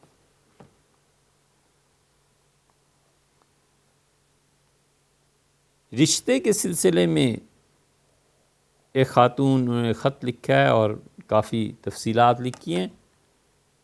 ہمارے اساتذہ ایک وظیفہ بتاتے تھے، ہمیں نہیں معلوم کہ یہ کس حد تک مؤثر ہے، لیکن 30ویں پارے میں سورہ بروج جو آتی ہے، تقریباً آدھے پارے کے قریب نصف میں، اس کے آخر پر یہ آیات آتی ہیں، وَهُوَ الْغَفُورُ الْوَدُودُ ذُو الْعَرْشِ الْمَجِيدُ فَعَالٌ لِمَا يُرِيدُ۔ یہ 3 آیات ہیں۔ جس بھی بچے یا بچی کا رشتہ نہ ہوتا ہو، اساتذہ کہتے تھے اسے کثرت سے پڑھنا چاہیے، اللہ تعالیٰ کوئی نہ کوئی صورت اس کی نکالتے۔ اقساط میں قیمت کا بڑھ جانا یہ بالکل جائز ہے، فتاوی علمگیری میں ہے، اس میں کوئی شبہ نہیں کرنا چاہیے اور نہ یہ سود بنتا ہے۔ ایک آدمی کہتا ہے کہ یہ کتاب ہے اور اگر آپ خریدیں گے تو دیکھیے آپ لے لیں، کتنے کی ہے؟ یہ کتاب 1000 کی ہے۔ وہ کہتا ہے لاؤ کیش، وہ کہتا ہے کیش تو نہیں ہے، میں تو اسے قسطوں میں خریدوں گا۔ اب جب وہ کہتا ہے کہ قسطوں میں خریدے گا تو اس کو بھی تو سوچنا ہے نا کہ 1000 میرا یہ قسطوں میں کس طرح پورا کرے گا۔ تو معلوم ہوا کہ اس نے کہا 250 ہر مہینے دے دیا کروں گا۔ تو سوچتا ہے کہ 1000 تو میرا پھنس گیا، میں اس 1000 پہ کوئی نفع نہیں لے سکا، تو اگر یہ 4 مہینوں میں دے گا تو میں نفع کو بڑھا دوں۔ اور وہ کہتا ہے کہ لے لیں، قسطوں میں لے لیں، 250 کی بجائے 300 دے دیا کیجیے، اور میں کتاب کی قیمت بنیادی طور پہ 1000 سے 1500 مقرر کر رہا ہوں، 1000 سے 1200 مقرر کر رہا ہوں۔ تو یہ اس کے لیے جائز ہے، اس لیے کہ اس نے اپنا پیسہ کسی پہ انویسٹ کیا ہے اور اس کے عوض میں وہ اس سے نفع وصول کر رہا ہے، اس میں کوئی حرج نہیں۔ فتاوی عالمگیری میں اس پہ جائز ہونے کا فتویٰ دیا گیا۔ یہ بہت سے لوگوں کو اس پہ اشکال ہوتا ہے کہ سود ہے، یہ سود نہیں ہے۔ حضور اقدس صلی اللہ علیہ وسلم نے بیت المقدس کیوں فتح نہیں کیا؟ حضور اقدس صلی اللہ علیہ وسلم نے ہجرت کیوں کر لی؟ نبی کریم صلی اللہ علیہ وسلم نے عربوں کی حدود سے نکل کے باقی علاقے کیوں فتح کر لیے؟ یہ سارے سوالات اٹھنے چاہیے نا۔ پھر سیدنا عمر رضی اللہ عنہ نے کیوں باقی ملکوں کو فتح کر لیا؟ بیت المقدس کو فتح نہ کرنے میں یہ کوئی چیز نہیں ہے کہ چونکہ رسول اللہ صلی اللہ علیہ وسلم نے نہیں کیا لہٰذا ہم بھی نہ کریں۔ آپ تو جناب والا اب تک کرتے رہے ہیں۔ یہ ساری فتوحات عثمانیوں نے ذکر کی تھیں، خلافت ٹوٹنے سے پہلے آسٹریا تک تو یہ پہنچ گئے تھے۔ اگر ان ترکوں کی اور تیموریوں کی آپس میں لڑائی نہ ہو جاتی اور سلطان یلدرم کے زمانے میں جو چیزیں پیش آئی تھیں نہ ہوتی تو آسٹریا کے ساتھ ہی یورپ کی فتوحات شروع ہو جاتی، یہ سارا یورپ مسلمان ہو جاتا۔ تو اس لیے ایسے نہیں ہے کہ بیت المقدس کو فتح نہ کیا جائے یا بیت المقدس کی عزت، احترام اور اس میں حاضری دینا وہ اللہ کی اتنی بڑی چیزوں میں، اللہ کے شعائر میں ہے کہ آدمی کے گناہ معاف ہوتے ہیں۔ اور مسجد ہے بنیادی طور پہ مسلمانوں کا زیادہ حق بنتا ہے کہ مساجد پہ اپنا قبضہ برقرار رکھے۔ پھر سیدنا عمر رضی اللہ عنہ نے فتح کر لیا۔ انہوں نے کیوں فتح کر لیا؟ کوئی وجہ تو ہوگی نا۔ تو یہ چیزیں صحیحین میں بنو امیہ نے احادیث اپنی مرضی سے لکھوائیں اور اہل بیت کرام رضی اللہ عنہم کی فضیلت کو چھپا دیا۔ یہ جتنے منکرین حدیث ہیں نا، ان کو خاص طور پہ یہ چبھن ہوتی ہے، اور حدیث کا ذکر آیا اور ان کی شرارت کی رگ پھڑکی۔ ان پڑھ جاہل لوگ، یہ جنہوں نے بھی لکھا ہے، انہیں پوچھے کوئی کہ صحیحین تم جانتے بھی ہو کہ کیا ہوتا ہے؟ تمہیں پتہ بھی ہے کہ بنو امیہ کب اختتام پذیر ہوئی ان کی حکومت؟ اور بنو امیہ کو دخل کیا تھا صحاح ستہ میں؟ صحیحین کیا ساری حدیث کی کتابیں۔ امام بخاری رحمۃ اللہ علیہ 194 ہجری میں عام طور پہ کہا جاتا ہے کہ وہ پیدا ہوئے، اور امام بخاری رحمۃ اللہ علیہ کا 256 ہجری میں انتقال ہوا ہے امام بخاری رحمۃ اللہ علیہ کا، اور بنو امیہ کی خلافت 129 ہجری میں ختم ہو گئی تھی، اور پھر بنو عباس آ گئے۔ بنو عباس کو کس نے منع کیا تھا کہ اہل بیت کرام رضی اللہ عنہ کے فضائل نہ لکھوائیں؟ بنو عباس پہ کیا قدغن اور پابندی تھی؟ کچھ بھی نہیں۔ بنو امیہ کے زمانے میں یہ صحاح ستہ لکھی ہی کب گئی ہیں؟ اب موطا امام مالک کے بارے میں کہتے تو پھر بھی کچھ سوچنے کی بات تھی۔ حدیث عمر بن عبدالعزیز رحمۃ اللہ علیہ کے زمانے میں لکھ لی گئی تھی، حضور اقدس صلی اللہ علیہ وسلم کے اپنے دور میں لکھی گئی تھی۔ نبی کریم صلی اللہ علیہ وسلم نے بھی اہل بیت کرام رضی اللہ عنہم کی احادیث نکلوا دی۔ امام بخاری رحمۃ اللہ علیہ کا سن پیدائش 150 ہجری ہے، امام شافعی رحمۃ اللہ علیہ کا، اور 204 ہجری میں انتقال ہوا ہے امام شافعی رحمۃ اللہ علیہ کا، اور امام بخاری رحمۃ اللہ علیہ کا 194 ہجری کا قول ہے عام طور، اور بنو امیہ 130 سمجھ لیں نبٹ گئے تھے۔ بنو امیہ کی تو حکومت ہی نہیں رہی تھی، امام بخاری رحمۃ اللہ پہ کون جبر کر سکتا؟ امام مسلم رحمۃ اللہ علیہ، تو امام مسلم رحمۃ اللہ علیہ 206 ہجری میں پیدا ہوئے ہیں اور 261 ہجری میں ان کا انتقال ہوا ہے۔ بنو امیہ 80 سال پہلے ہی فارغ ہو گئے تھے، بنو امیہ اس سے بہت پہلے فارغ ہوئے تھے، 90 سال پہلے، 94 سال پہلے فارغ ہوئے، 96 سال۔ تو بنو امیہ نے مسلم کا کیا کرنا تھا؟ وہ تو قبروں میں تھے۔ کیسی جہالت کا جملہ ہے! یہ سب اس لیے ہے کہ کسی طرح احادیث کی اہمیت اور ان چیزوں کو گھٹایا جائے مسلمانوں میں، اور انہیں یہ نیا شوشہ اور نعرہ دیا جائے کہ حسبنا کتاب اللہ، اللہ کی کتاب ہمیں کافی ہے، بس اس کے علاوہ کچھ نہیں۔ سیدنا عمر رضی اللہ عنہ نے جملہ فرمایا تھا، اب کل کو اس پہ نہ آ جائے کوئی کہ تو ان کا جو انہوں نے جو فرمایا تھا وہ فرما بھی سکتے تھے، ان کا حق بنتا تھا، انہوں نے ٹھیک جس موقع پہ یہ جملہ بولا تھا وہ سب صحیح تھا۔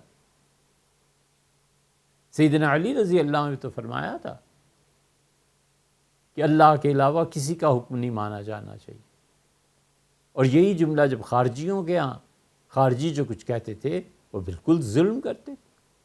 اہل بیت کرام رضی اللہ عنہم کی محبت، ان کا تعلق، خاص طور پہ حضرت ابو تراب امیر المومنین سیدنا علی رضی اللہ عنہ کی عظمت، فضیلت، صاحبزادی صاحبہ کی عظمت و فضیلت، یہ سب چیزیں اہل سنہ کے ایمان اور عقیدے میں شامل ہیں۔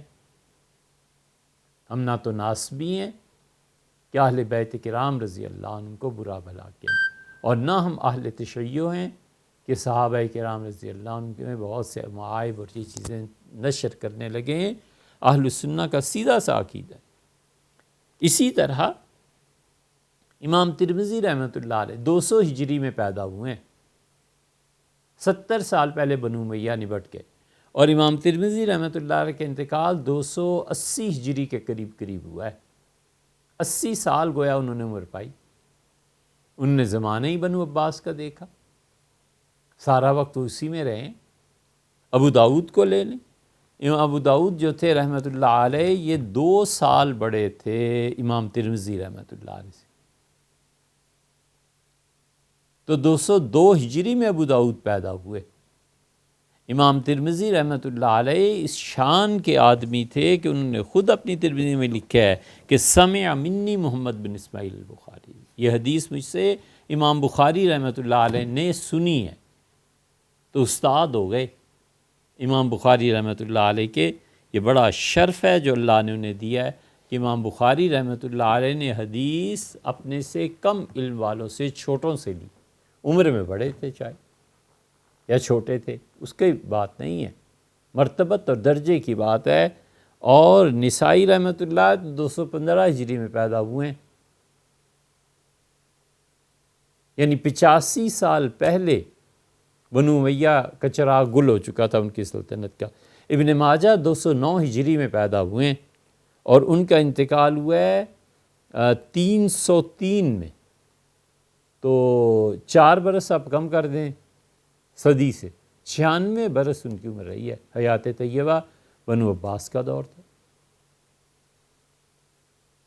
تو یہ جو حدیث کو گھٹانے کے لیے، اس کی عظمت کو کم کرنے کے لیے، جو جاہل ہے نا کوئی بے وقوف جس نے پڑھا ہی نہیں ہے تاریخ کو، یہ وہی کہہ سکتا ہے۔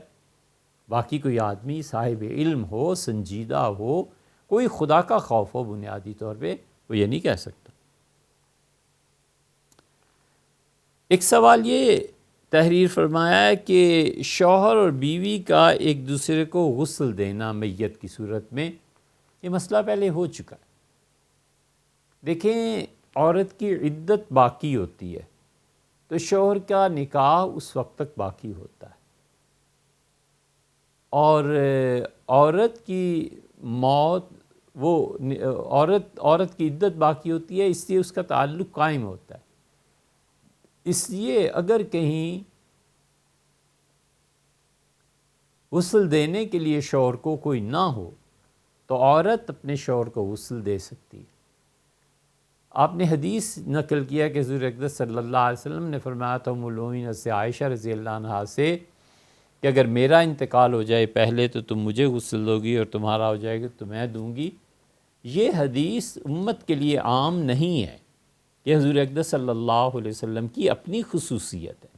نبی کریم صلی اللہ علیہ وسلم کی بہت سی خصوصیات ایسی ہیں جس میں اللہ نے امت کا کوئی شائبہ نہیں رکھا، کوئی شائبہ برابر امت کا کوئی حصہ نہیں۔ اللہ تعالیٰ نے مثلا قرآن میں صاف کہہ دیا خالصۃ لک من دون المؤمنین، یہ جو رشتے ہیں، یہ جو شادیاں ہیں، یہ صرف آپ کو ہم اجازت دے رہے ہیں من دون المؤمنین، ایمان والوں میں سے کوئی بھی یہ حق نہیں رکھتا۔ یہ حضور اقدس صلی اللہ علیہ وسلم کا شرف ہے، ان کی بلندی ہے، ان کا عالی مقام ہونا ہے، اللہ کے محبوب ہونا ہے، اللہ کی لاتعداد رحمتیں اور اللہ تعالیٰ کی لاتعداد شفقتیں ان پر نازل ہوں، یہ ان کی خصوصیت ہے۔ اس لیے اس حدیث میں تو بات نہیں کی جا سکتی۔ پھر رسول اللہ صلی اللہ علیہ وسلم نے سیدنا علی رضی اللہ عنہ کو، بعض صحابہ رضی اللہ عنہ کو بعض آپ نے اجازتیں دی ہیں جس میں امت شریک نہیں ہے۔ مثلاً حضرت ابو خزیمہ رضی اللہ عنہ انصاری سے یہ فرمایا تھا کہ تم ایک ہو لیکن تمہاری گواہی دو کے برابر ہے۔ سارے صحابہ کرام رضی اللہ عنہ سے ایک یہ چنے ہوئے شخص ہیں، ان کو فرمایا تھا کہ تمہاری گواہی دو کے برابر ہے۔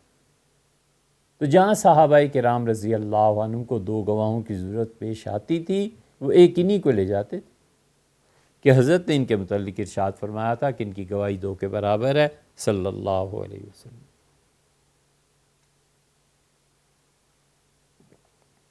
اسی طرح مختلف لوگوں کی چیزیں ہیں۔ سیدنا علی رضی اللہ عنہ سے بھی فرمایا تھا کہ یہ جنت میں بھی آپ کی بیوی ہیں، آپ کی اہلیہ۔ تو امیر المومنین سیدنا علی رضی اللہ عنہ وہ اپنی وفات کی صورت میں یا صاحبزادی صاحبہ کی وفات کی صورت میں ایک دوسرے کا غسل دے سکتے تھے۔ حضور اقدس صلی اللہ علیہ وسلم نے یہ خصوصیت انہیں عنایت فرمائی تھی۔ سیدنا علی رضی اللہ عنہ سے یہ بھی کہا تھا کہ علی کسی شخص کے لیے یہ درست نہیں ہے کہ وہ مسجد میں آئے جبکہ غسل اس پہ واجب ہو، بس تم اس سے مستثنیٰ ہو۔ امیر المومنین کی یہ خصوصیت تھی حضرت ابو تراب سلام اللہ علیہ۔ باقی امت میں حق نہیں ہے۔ تیسرا واقعہ حضرت ابوبکر رضی اللہ عنہ کا، ان کے متعلق روایت آتی ہے کہ ان کی اہلیہ نے انہیں غسل دیا تھا۔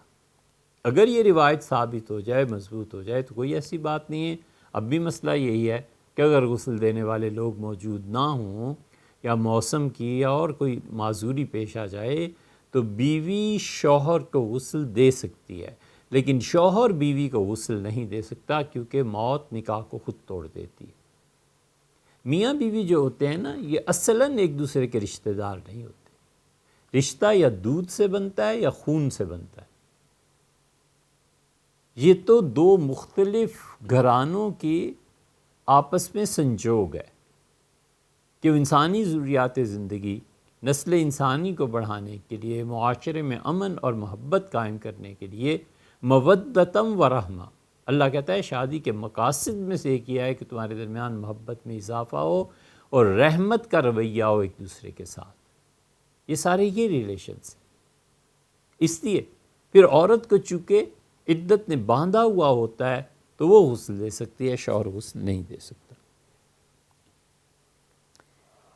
ایک سوال یہ ہے کہ سیدنا آدم علیہ السلام نے دیکھا تو اللہ تعالیٰ کے عرش کے جو پائے ہیں، قوائم جو ہیں، ان میں حضور اقدس صلی اللہ علیہ وسلم کا نام لکھا ہوا تھا۔ اور پھر حضرت آدم علیہ السلام نے پوچھا کہ اللہ یہ کس کا نام ہے، تو انہیں حضور اقدس صلی اللہ علیہ وسلم کا تعارف کرایا گیا، یا یہ کہ انہوں نے اس اسم مبارک کے واسطے سے اللہ سے دعا مانگی تو وہ اللہ تعالیٰ نے ان کی توبہ کو قبول فرمایا۔ یہ حدیث، اس قسم کی روایات جو لوگ بھی بیان کرتے ہیں، یہ ٹھیک نہیں ہے۔ حاکم نے مستدرک میں لائی ہے، اور حاکم کی مستدرک جب تک کہ ذہبی کی اس پہ گرفت نہ پڑی جائے، جائز ہی نہیں۔ حاکم کی مستدرکی پہ ذہبی نے کہا کہ مجھے نہیں پتا تھا کہ حاکم کی کم علمی اس حد تک ہے، اس سطح تک وہ پہنچ گیا، اور انہیں صاف اس حدیث پہ لکھا ہے کوئی ثابت۔ اب اس کو بھی تو دیکھیں، محدثین نے حدیث کے رد میں جو اصول لکھے ہیں ان میں سے ایک یہ اصول بھی، اصل بھی لکھا ہے، ایک اصل یہ بھی لکھی ہے کہ وہ قرآن پاک سے ٹکراتی ہو۔ بہت سے لوگ جو اس قسم کی احادیث کو ضعیف مانتے ہیں، موضوع نہیں، وہ پھر اس کی تعویلات اور توجیحات کرتے رہتے۔ اس میں لکھا ہے، لٹریچر لکھا ہے، بہت سا لکھا ہے۔ خیال میں آتا ہے کہ احمد رضا خان صاحب نے بھی اس پہ تحریر فرمایا، ان کے فتاویٰ بھی ہے ایک جگہ۔ لیکن قرآن کیا کہتا ہے؟ اللہ تعالیٰ فرماتے ہیں کہ علامہ، اس کے پروردگار نے اسے کچھ جملے سکھا دیے، بکلمات، کچھ الفاظ کہے آدم علیہ السلام سے کہ ان الفاظ کے ذریعے مجھ سے توبہ کرو، معافی مانگو۔ اور وہ جملے یہی تھے کہ ان لم تغفر لنا وترحمنا لنکونن من الخاسرین، قرآن یہی بتاتا ہے۔ تو اس سے خود قرآن کے ساتھ بھی کہیں ایک جگہ بھی، کہیں صحیح حدیث میں کسی جگہ بھی آیا ہے کہ حضرت آدم علیہ السلام نے جب حضور اقدس صلی اللہ علیہ وسلم کا وسیلہ پکڑا تو ان کو معاف کیا گیا؟ یہ کہیں نہیں۔ یہ جو روایات ہیں وہ روایات عقیدے میں اس درجے کی نہیں ہے کہ انہیں مان لیا جائے۔ اور ذہبی رحمۃ اللہ نے جس پہ حکم لگایا ہے نا کہ ہے ہی جھوٹ، ہمیں وہ رائے ان کی زیادہ وزنی نظر آتی ہے۔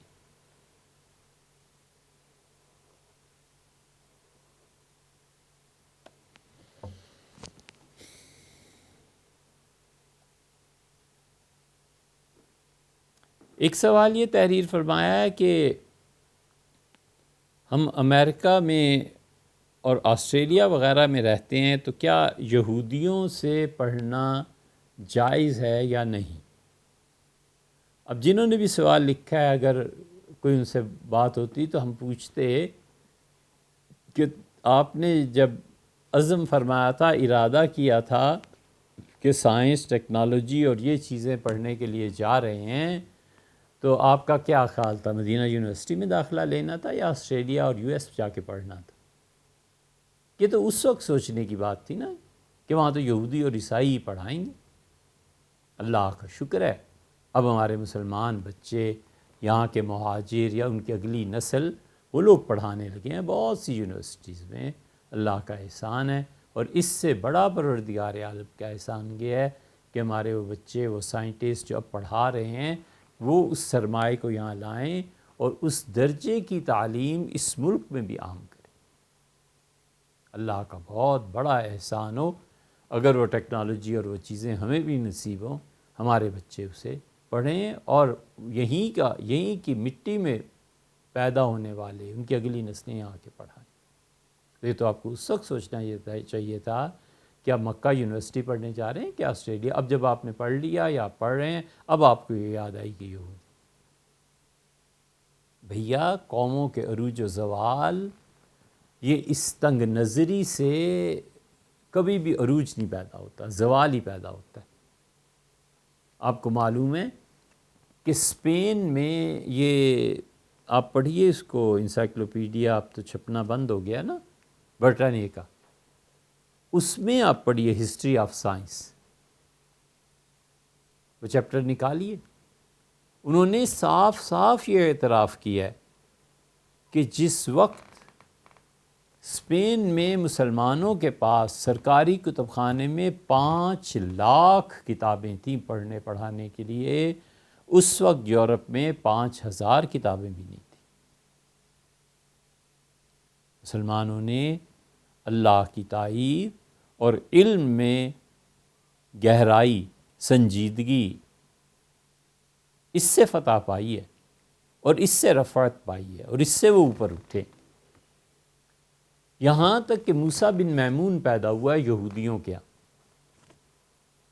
اور موسیٰ بن میمون یہودی اتنی اس اپنے عالم کی یہودیت کا بہت بڑا عالم تھا، اس کی اتنی قدر کرتے تھے، یہ ہسٹری آف سائنس برٹانیکا میں اس میں یہ آپ کو مل جائے گا کہ وہ کہتے تھے سیدنا موسیٰ علیہ السلام کے بعد موسیٰ بن میمون یہ پیدا ہوا ہے، اور ان دونوں کے درمیان تیسرا موسیٰ کوئی نہیں۔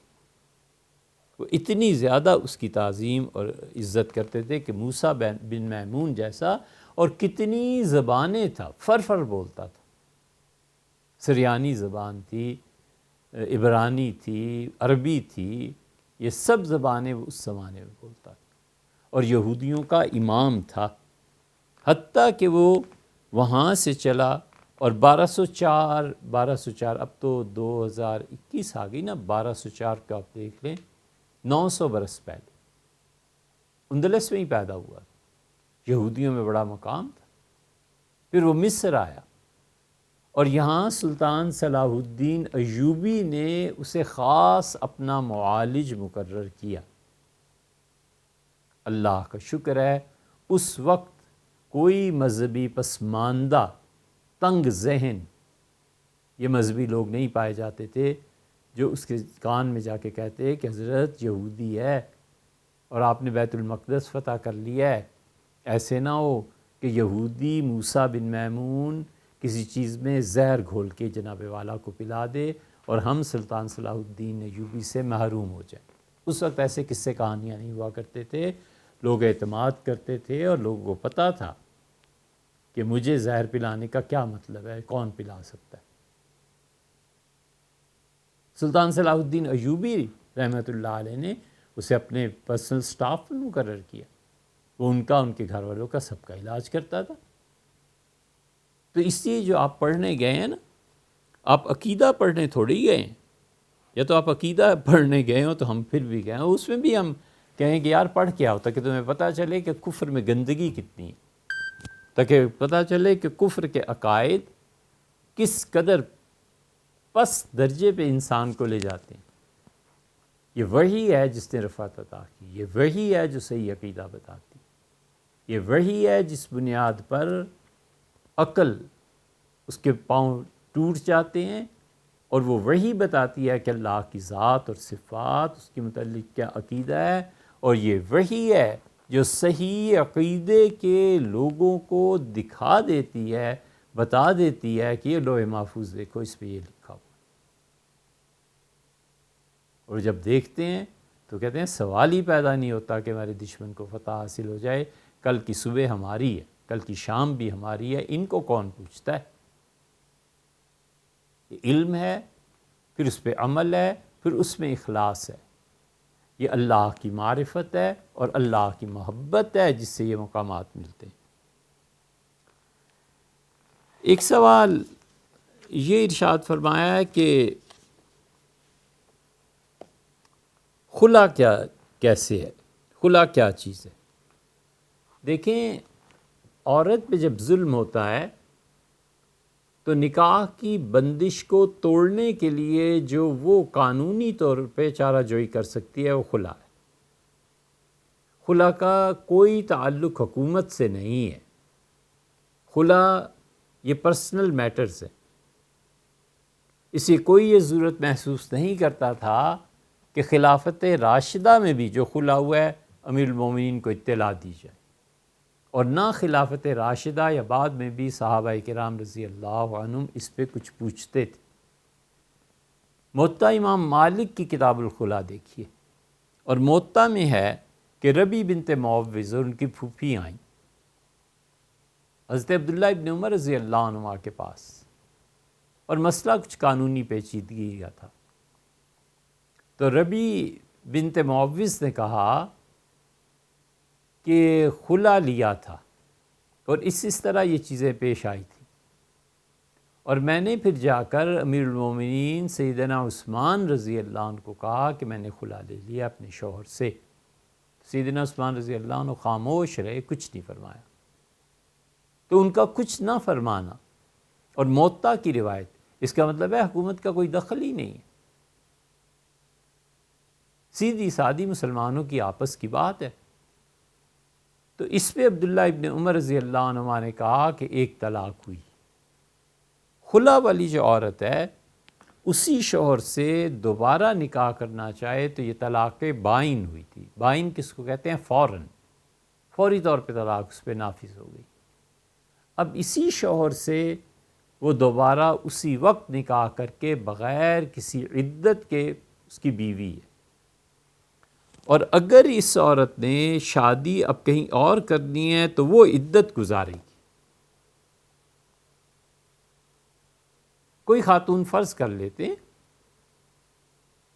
مثلا اس کا نام سعدیہ ہے اور اس نے اپنے شوہر سے خلا لے لیا، جب یہ ہو گیا سارا معاملہ، اب اسے خیال آتا ہے کہ مجھے یہ نہیں کرنا چاہیے تھا اور شوہر سے میں رجوع کروں، ان کی طرف جاؤں، تو وہ دونوں بغیر کسی تردد کے، بغیر خاتون کی عدت کے آپس میں نکاح کر لیں، ختم ہو گئی بات۔ اب اسے خیال آتا ہے کہ اللہ کا شکر ہے جان چھٹی اس سے، اب میں دوسری جگہ نکاح کروں تو انہیں عدت گزارنی ہوگی۔ عدت کیا گزاریں گی؟ عدت بنیادی طور پہ دو ہوتی ہیں عدتیں، ایک عدت ہوتی ہے شوہر کی وفات کی اور ایک ہوتی ہے طلاق کی۔ عدتیں بنیادی طور پہ دو ہی ہوا کرتی ہیں۔ اگر وفات ہو جائے شوہر کی تو اللہ تعالیٰ فرماتے ہیں کہ 4 اشہر و عشرہ، 4 مہینے اور 10 دن وہ عدت گزارے گی ایک۔ اور دوسری صورت ہو گئی طلاق کی، تو موت کی صورت میں ہمیشہ 4 مہینے 10 دن، اور طلاق کی دوسری صورت پہ، طلاق کی صورت اگر پیش آ جائے تو پھر عورت کی حالت کو دیکھنا پڑتا ہے۔ عورت کی حالت اگر امید سے ہے تو بچے کی پیدائش پہ عدت ختم ہو گئی، وہ عائسہ ہے یا صغیرہ ہے۔ عائسہ کا مطلب یہ ہے کہ وہ ایام ختم ہو گئے، اتنی عمر ان کی ہو گئی، یا بچی ہے جو ابھی بالغہ بھی نہیں ہوئی اور اس کا نکاح ہو گیا۔ تو ان دونوں صورتوں میں وہ عائسہ ہو یا وہ نابالغہ ہو، 3 مہینے عدت ہوتی ہے۔ اور تیسری صورت یہ ہے کہ ایام، تو ایام کی صورت میں اللہ کہتا ہے ثلاثۃ قروء، 3 مرتبہ ایام کی حالت سے گزرنا ہے۔ اسی لیے طلاق کا طریقہ یہ ہے کہ جب اس کی بیوی پاک ہو جائے اور ایام کی حالت سے نکل جائے، اس سے پوچھ کے پھر اسے ایک طلاق دے دی جائے اور چھوڑ دیا جائے، بس اس سے زیادہ نہ دی جائے۔ بہت زیادہ ہی اگر اتنا غصہ اور اتنی زیادہ کچھ کرنا ہے تو پھر ایام کے بعد دوسری طلاق دے دی جائے، تیسری کا تو نام ہی نہ لے۔ یہ اللہ کے احکامات کے ساتھ کھیلنے کی باتیں ہیں، کبھی بھی ایسے نہیں کرنا چاہیے۔ حضور اقدس صلی اللہ علیہ وسلم اس پہ ناراض بھی ہوتے تھے اور بڑے سخت جملے ارشاد فرماتے تھے۔ ایک سوال اور تحریر فرمایا کہ عناصر اربعہ کیا ہے؟ خدا معلوم یہ آپ نے کس طرح سے تحریر فرمایا۔ عناصر اربعہ جن کا ذکر مولانا روم نے مصنوی میں کیا ہے وہ الگ ہے، اور اگر عناصر کے بجائے ارکان اربعہ ہے تو وہ الگ ہے۔ اور عناصر اربعہ کو اگر آپ نے آخری دور میں مولانا اسماعیل شہید، شاہ عبدالعزیز صاحب محدث دہلوی رحمۃ اللہ علیہ وغیرہ اس کے دور کی بات کرنی ہے تو الگ ہے، آپ اس کی تشریح کر دیتے تو اچھا ہوتا۔ عناصر اربعہ، پانی، مٹی، آگ اور ہوا، یہ چاروں عناصر ہیں بنیادی طور پہ۔ دنیا میں جتنی بھی چیزیں زمین سے برآمد ہوتی ہیں، سونا، چاندی، کوئی بھی چیز، وہ مٹی ہے۔ یہ اب کیمسٹری میں اسے الگ الگ کرتے ہیں، بچوں کو فارمولاز اس کے یاد ہوتے ہیں، لیکن عنصر اول یہ ہے۔ عنصر ثانی آگ ہے، اب اس میں گیس بھی شامل ہو گئی، لکڑی کی آگ شامل ہو گئی اور مختلف چیزوں کی آگ شامل ہو گئی۔ ہوا ہے، اب ہوا مطلقاً جو ہوا گنی جاتی ہے اس میں اب آکسیجن ہے، نائٹروجن ہے، ہائیڈروجن ہے، جو بھی ہے یہ سب ہوا ہے۔ پرانا جو فلسفہ جو تھا اس میں چوتھا عنصر پانی کا تھا۔ اب پانی میں جتنی بھی مشروبات ہیں وہ سب شامل ہیں۔ اسی لیے مولانا روم نے مثنوی میں اس کا کئی جگہ ذکر کیا ہے۔ ایک جگہ مثلا فرمایا کہ آب و باد و خاک و آتش زندہ، یہ چاروں عناصر جو ہیں، پانی، ہوا، مٹی اور آگ، یہ چاروں زندہ ہیں۔ بامنو تو مردہ باحق زندان، میرے تیرے لیے یہ مردہ ہے نا، کہ مٹی اور پانی نے کیا کر لینا ہے، آگ اور ہوا میں کیا رکھا ہے، یہ مردہ ہیں۔ باحق زندہ اللہ کی مخلوق ہے اور اللہ کے لیے یہ چیزیں زندہ ہیں۔ اس لیے اللہ پانی کو جب حکم دیتا ہے تو بڑی بڑی سلطنتوں کے بانی مبانی انہیں ڈبو دیتا ہے۔ وہ جب حکم دیتا ہے کہ اس کو جلانا ہے، نہیں جلانا ہے، تو آگ اللہ کی پابند ہے۔ ہواؤں کے ذریعے 7 لیال، اللہ نے کہا 7 راتیں اور 8 دن وہ ہوا چلی، اور انہیں فجعلها من قرون باقی، اور انہیں بالکل تہس نہس کر کے رکھ دیا۔ یہ سب چیزیں اللہ کے لیے زندہ۔ مٹی ہے، بڑے بڑے لوگوں کا غرور اللہ مٹی میں ملا دیتا ہے۔ مٹی بڑی فیاض ہے، آپ ایک چیز ڈال کے اس میں دیکھیں، کوئی دانہ ایک کے 70 واپس کرتی ہے۔ ایک گٹلی آپ لگاتے ہیں آم کی، اور پھر وہ کتنے ایک گٹھلی سے آم پیدا ہوتے ہیں۔ اور مٹی بہت زیادہ تنگ دل بھی ہے، کوئی چیز جو اس سے نکلی ہو جب تک اس میں واپس پہنچ کے مل نہ جائے اس کو بھی چین نہیں آتا۔ اور ایک عناصر اربعہ اگر آپ نے وہ پوچھے ہیں تو قصہ لمبا ہے، اور قصہ یہ ہے کہ اصل بڑی شخصیت مولانا فضل امام خیر آبادی کی تھی۔ اور مولانا فضل امام خیر آبادی جو تھے ممدوح تھے اس کے مرزا غالب کے، فلسفے کے بہت بڑے امام، اور اللہ نے بڑی بڑی ذہنی صلاحیتیں دی تھیں۔ ان کے بیٹے تھے فضل حق خیر آبادی۔ فضل حق خیر آبادی یا تو سیتاپور میں پیدا ہوئے تھے یا پھر دلی میں پیدا ہوئے تھے، دیکھ لیجئے گا تحقیق کر کے۔ فضل حق خیر آبادی چشتی تھے، فاروقی تھے، 1797 میں پیدا ہوئے، اور بے پناہ صلاحیتیں اللہ نے دی تھی۔ شاید 13 سال کی عمر کے تھے جب وہ مفتیوں جیسے فتوے لکھتے تھے، اور انہوں نے پڑھا کس سے تھا، بہت بڑی شخصیات سے۔ اور فضل حق خیر آبادی جو تھے انہوں نے حدیث پڑھی تھی حضرت شاہ عبد القادر صاحب محدث دہلوی رحمۃ اللہ علیہ، اور شاگرد تھے شاہ عبدالعزیز صاحب محدث دہلوی رحمۃ اللہ علیہ۔ اور اصل میں جو علم آیا تھا نا وہ گھر سے ہی لیا تھا اپنے والد محترم سے، مولانا فضل امام خیر آبادی تھے۔ تو اکثر تعلیم انہوں نے معقولات کی اپنے گھر سے حاصل کی تھی، اور عربی جو پڑھی تھی کمانڈ حاصل تھی اس پہ۔ تو ان کے ہوئے 4 شاگرد، انہیں عناصر اربعہ کہا جاتا تھا۔ ان کے شاگردوں میں پہلی بڑی ہستی جو تھی، ان کے اپنے ہی بیٹے تھے مولانا عبدالحق۔ تو نیچے سے چلیں تو عبدالحق، پھر ان کے والد فضل حق، پھر ان کے والد فضل امام۔ یہ سلسلہ ہے ہندوستان میں فلسفے کے بادشاہ جو رہے ہیں، کمال کیا ہے ان برکاتیوں نے۔ اور یہ فضل امام صاحب رحمۃ اللہ علیہ، ان کے خاندان نے بہت بہت زیادہ علم سے اللہ نے انہیں نوازا تھا، اور پھر دلی کی تہذیب، وہاں کے لوگ۔ اور ایک ان کے بیٹے عبدالحق، یہ تھے مولانا عبدالحق صاحب، جو ناصر اربعہ میں سے واحد عنصر کہلاتے ہیں اور سب پہ غالب تھے، باقی 3 پہ بھی۔ دوسرے بدایونی تھے۔ بدایوں میں تاج الفحول مولانا عبد القادر صاحب جو تھے وہ شاگرد تھے مولانا عبدالحق صاحب کے والد مولانا فضل حق صاحب کے۔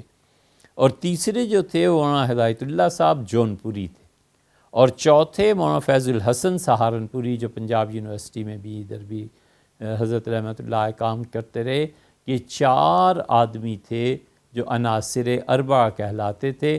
اور اسی زمانے میں 1240 ہجری میں مولانا اسماعیل صاحب نے کتاب لکھی تھی تقویت الایمان۔ یہ عناصر اربعہ جو زندہ تھے ان میں سے، انہوں نے تو پھر آڑے ہاتھوں لیا تقویت الایمان کو، اور اسی یعنی مہینے میں، اسی سال میں 1240 میں انہوں نے، مولانا عبدالحق صاحب نے سب کو چھوڑ کے پھر لکھنا شروع کیا تقویت الایمان کا رد، اور انہوں نے ہی کفر کا فتویٰ لگایا تھا مولانا اسماعیل شہید۔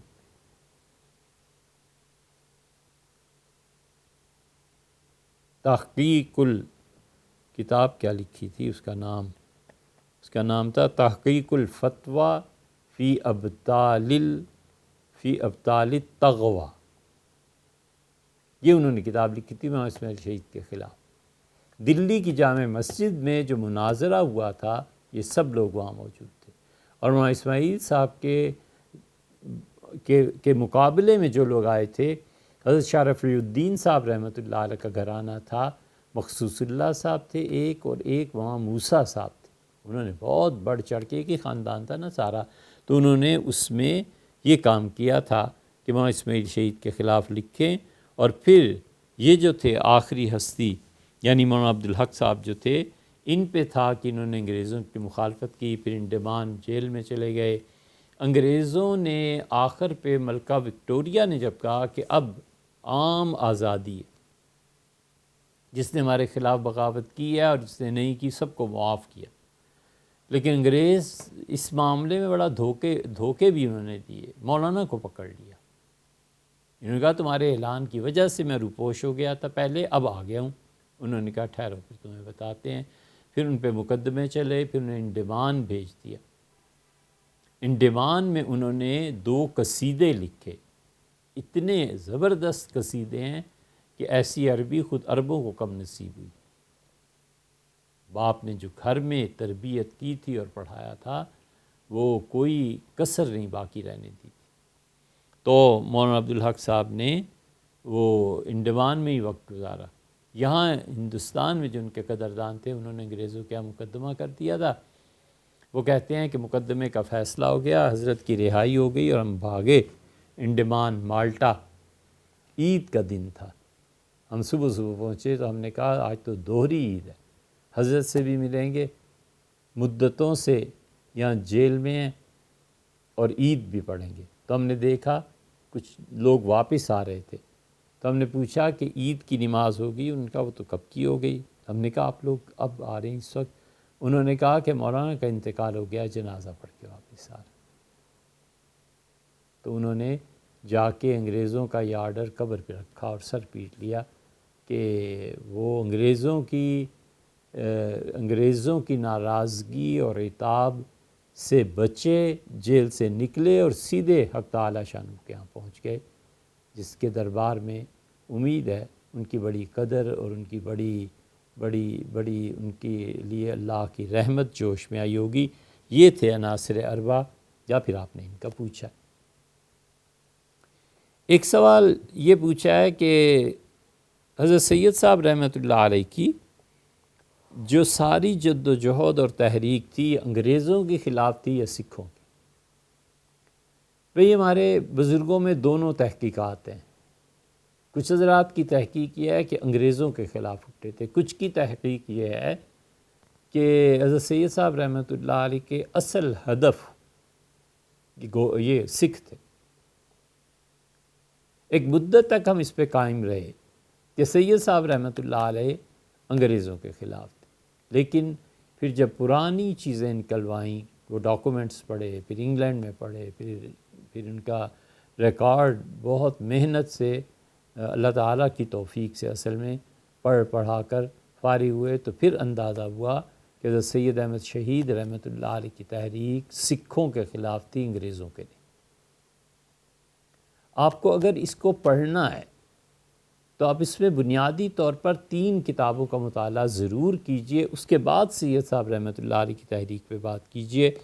ایک تو مولانا سید محمد علی صاحب نے لکھی ہے مخزن احمدی، یہ حضرت رحمۃ اللہ کے بھانجے بھی ہیں سید صاحب رحمۃ اللہ علیہ کے، اور یہ کتاب پہلی مرتبہ 1881